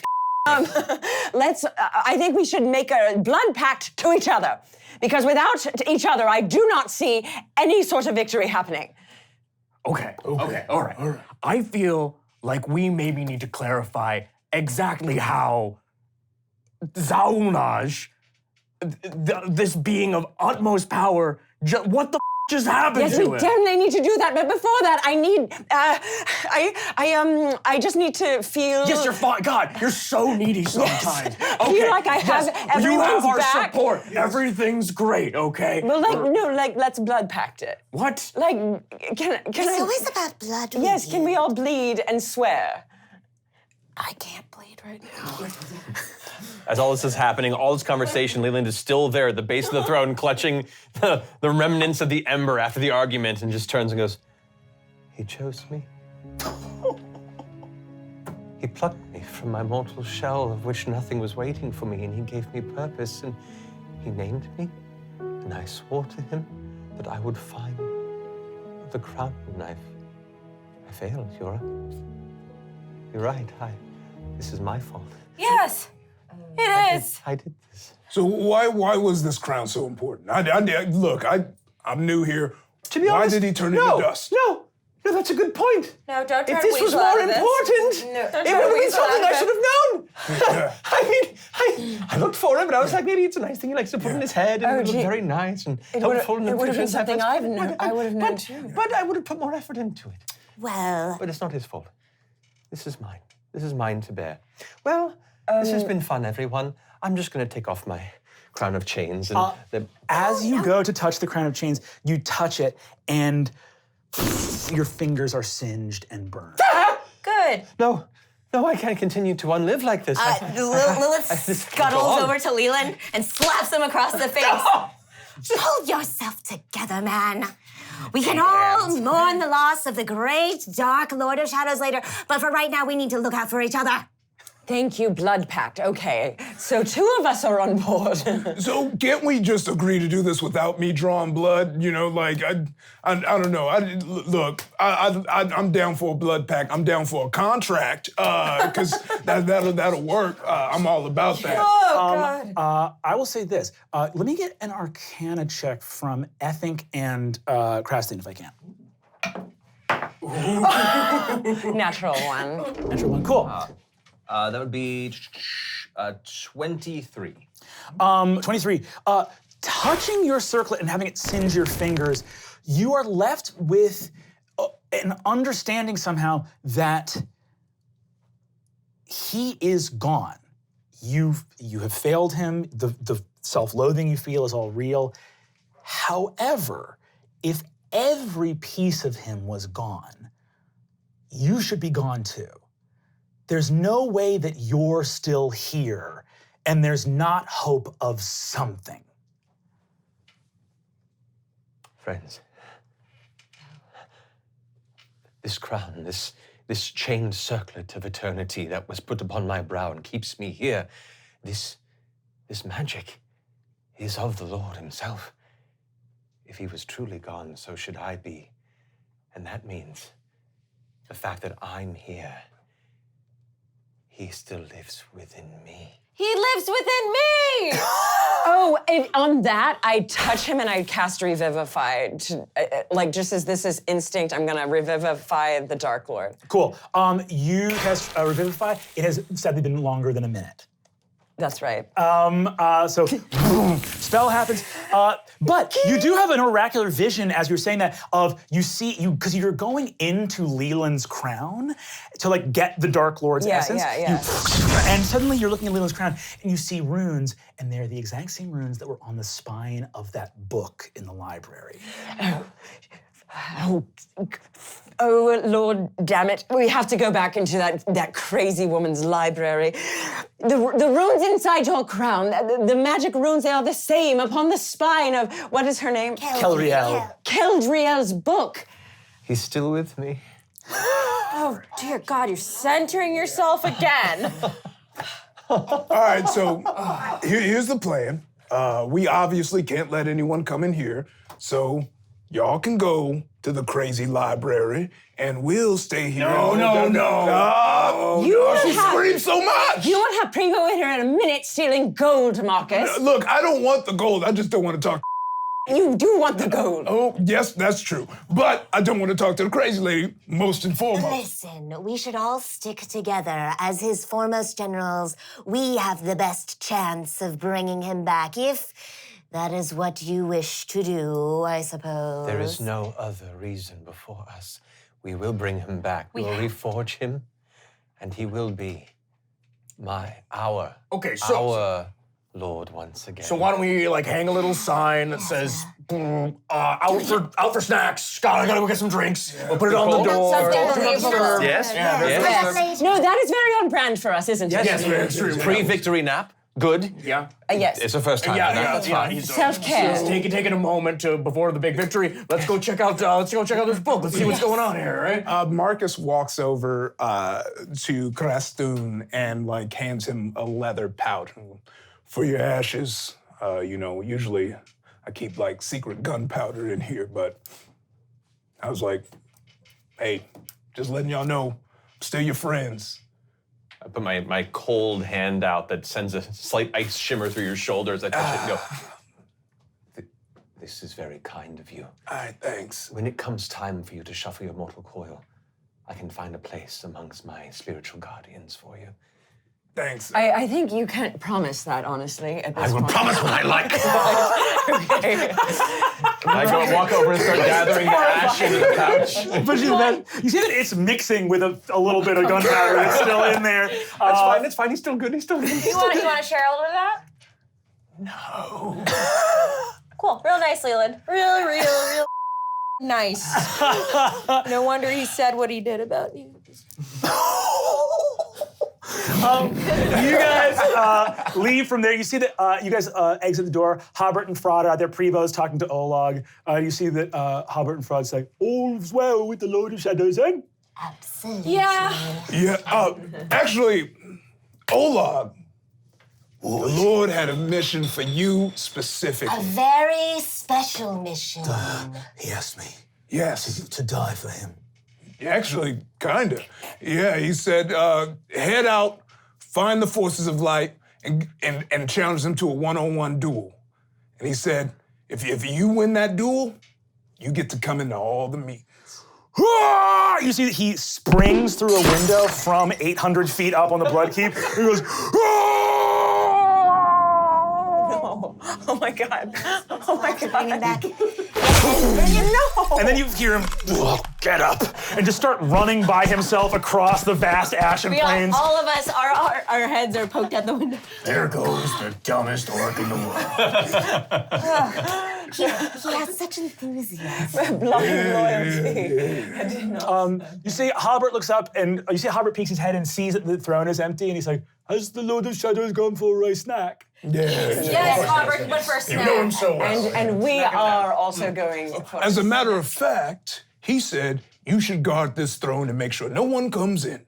Okay, that is what we do almost all the time. Oh, okay. Well, I'm just being redundant. He says, okay. You see there's a huge wrought iron plaque that says in something in like the midnight tongue, like,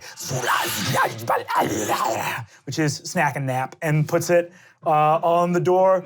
Hey, well, not to be disturbed. And you guys have free reign to head to the library. Well, let's. Right, party smiles. Yes, it's very nice. And everybody be very patient with Kelby. She's very. It takes a bit when you're talking to her, but. Well, it's because it's the Library of Madness. The library made her go crazy. That's why me, as a human, does not want to go in there. Yes, sure you'll it's be a fine. fine I'll excuse, be fine. isn't it? I'll be fine. Okay. We're all already crazy right now in this moment. Can I do either an investigate or arcana check to see sort of like if I'm noticing any effects from, you had mentioned sort of like magic sort of like Yes, disappearing from the go thing. ahead and give me an arcana check. Cool. Great. That is 19. Yes, you already can see there are many vermin that live in this place that were drawn here by like roaches and centipedes and weird gross things, and you see that all of them are beginning to flee. They're like the bugs know something you don't. There's rats on a ship. Yeah, exactly. Can you talk to bugs? I can talk to bugs, actually. Ask them from which they flee. Bugs, what's up? Oh, you know we're getting out of here, man. Come on. You know we're getting out of here, man. What's going on, man? Oh, what's going on? I don't know. Is this? Have you seen the architecture of this keep? Have you seen it? Yeah. It can't stand up. Yeah, I guess it does break the laws of physics now that you're talking Yeah, about and that works when there's magic here, and all the bugs, we all feel that magic. That magic is gone. The support beams in this place are on their way out, my man. So, hey, you know what? I would talk more, but we gotta go. Can I do some kind of check to get a sense if I have some kind of like time of like if this is like an imminent thing or if there's Sure. Give me just an intelligence check. Sure. Ooh, that's not good. 4? You don't feel the ground shaking. All right, well, I guess we're pretty good, guys. What is the? Do you relay this? Yeah, I relay all the. as I'm talking to the bug, I'm like, oh, like I things. speak insect. It's called. Oh, and I didn't even. I'm an idiot. I'm so stressed. You have spider kids. I didn't even think to ask. All right, they can take care of themselves. I reach through the webs because I can, if we're all connected through the webs, and do they know what's up, right? You see that Jason is there. You see that he's just like spinning a little goblin in a web. He's like, Mom, what's up? Jason, no real rush or anything, but you and your brothers and sisters, all 10,000-ish of you, might want to go stay with your relatives in the forest, maybe? Everyone, get ready, get your we gotta go to the forest, Mom said. All right, Mom. Yes, thank you. That's a good boy. Okay. Make sure to pack a snack with you. Yeah. Okay. And takes this orc and skitters off. You guys arrive at the Library of Madness. Before you see tall shelves of ancient grimoires of dark lore and necromancy. And you hear a noise in the back of... Okay, I find her, I grab her up, and I stick my staff to her throat. I say, give us the book! Okay, very well. You see that she reaches out, and Mage hands this book to her, hands the book to you guys, which is basically a book of crown lore, and goes, please take me with you. Absolutely not. You're not coming anywhere near us, but good luck getting out on your own. I actually don't wish your demise. I see that she goes, and you guys see that off in the distance you hear, and you see a little flock of books flaps up on its pages and looks down. These are just, again, books. They look down and she says, it has come, the hour of my death. And she runs off into the library, and the books fly after her. Cool. You guys have this book of crown lore. So, open it, please. Did she make All right. The spark notes, like Yeah, you guys just pages in there? you guys just zoom through it. Go ahead. Anyone who's looking at the book can feel free to give me an Arcana check. Are we all just like huddled around? Yeah, you're like huddled over it on the table, and you guys hear in the back like No, this is so sharp, the pages! Dirty 20 for me. Ooh, 17. 24. 24, hell yeah. And I take this number and I add it to Arcana, your Arcana. Okay, 2. I have an 8. Yeah, you're looking at this thing literally being like... 16. 16, cool. You're zooming through it as the oracle, the Turning the seer... pages so fast. Turning the pages so fast. And you see... Get wetter? Drip, drip, drip, drip, drip. You see a vision of young Zawulnaj again. Not at the Fountain of Blood where you saw him before, but you see him at the scary volcano. And you see him forging the original circlets of eternal chains and forging the last crown. And what you see is that there is a passageway from within the Bloodkeep to the scary volcano.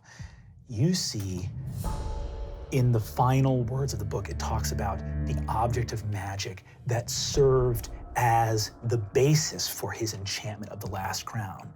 And it said, within the forge of the scary volcano lies the artifact gifted to Zawulnaj by Gogmoth himself that allowed him to first forge the crown and holds that power still. Do I find anything else about the Fountain of Blood? Is that Nothing mentioned in in the this crowns? book. No. Okay. Nothing in this book. Well, this book, I had a vision. The book might have triggered it, but the vision seems more important. There is an artifact within the car that The big scary mountain. the big scary mountain. Yeah. Time is of the essence. Scary mountain. There's an artifact there gifted by your father to Zawulnaj that can craft the actual stone circlet and crown, including the last one. So I feel like if we go there, which there is a passage from the Bloodkeep into the scary mountain, if we go there, we might be able to recraft it. What is this artifact you talk about? What are we looking for? Is it a... Do I know? You actually don't. You can imagine that Zawulnaj was extremely cagey about crown lore, such that he never told his Vinguri what would happen if the crown got destroyed. Speaking of which, as the book is tossed to you, Leland, you grab it and look at it, you see the page that explains what the threat always was. The crown would destroy him if it was destroyed, and it can only be destroyed in one place, and that is the scary volcano, which means if he was destroyed, someone or something got the crown there, and it got it there no less than 30 minutes ago. All right. This could only have been done on Eagleback. What could only have been done on Eagleback? What are you talking about? You think so much in your head, and then We've you're been explaining looking, it out loud. we've been Like, no more pronouns. flying over This the is landscape, crazy. looking down when we should have been looking up. And that You are speaking. is also on me. What? What are you talking about? We don't know what happened. Can you use a single sentence that doesn't have the word me or pronoun? Look, the crown contains the essence of the Dark Lord. It was forged in the scary volcano. Yes. It can also be unmade only in the volcano. Wait, it says that in there? Yes.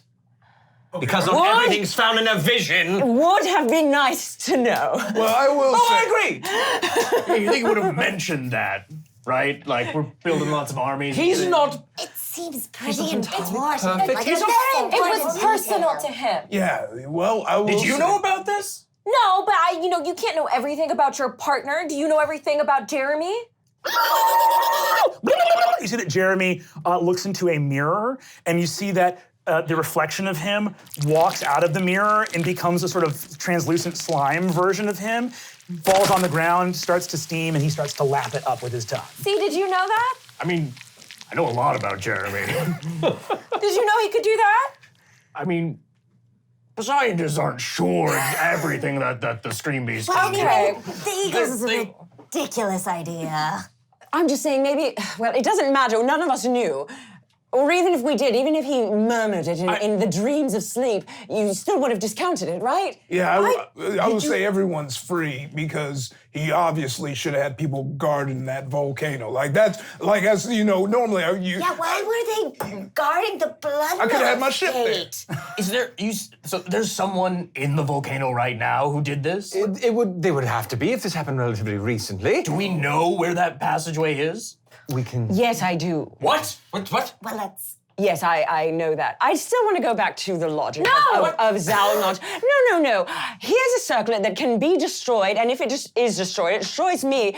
Toss it out into the world, willy-nilly, maybe give it to, I don't know, a man or something, and then be like, who? Oh, I lost it? What the?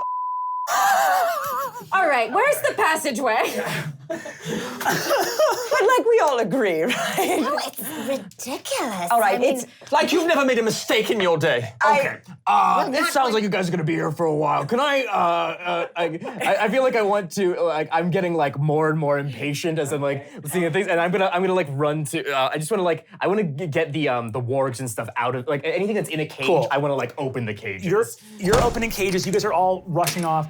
As you guys are heading towards the passageway, you see that your spiders start to head out. Some of them climb up onto your back. You see that Jason says, "All right, Mom, we're gonna head out. What's the deal? Someone says something about a crown."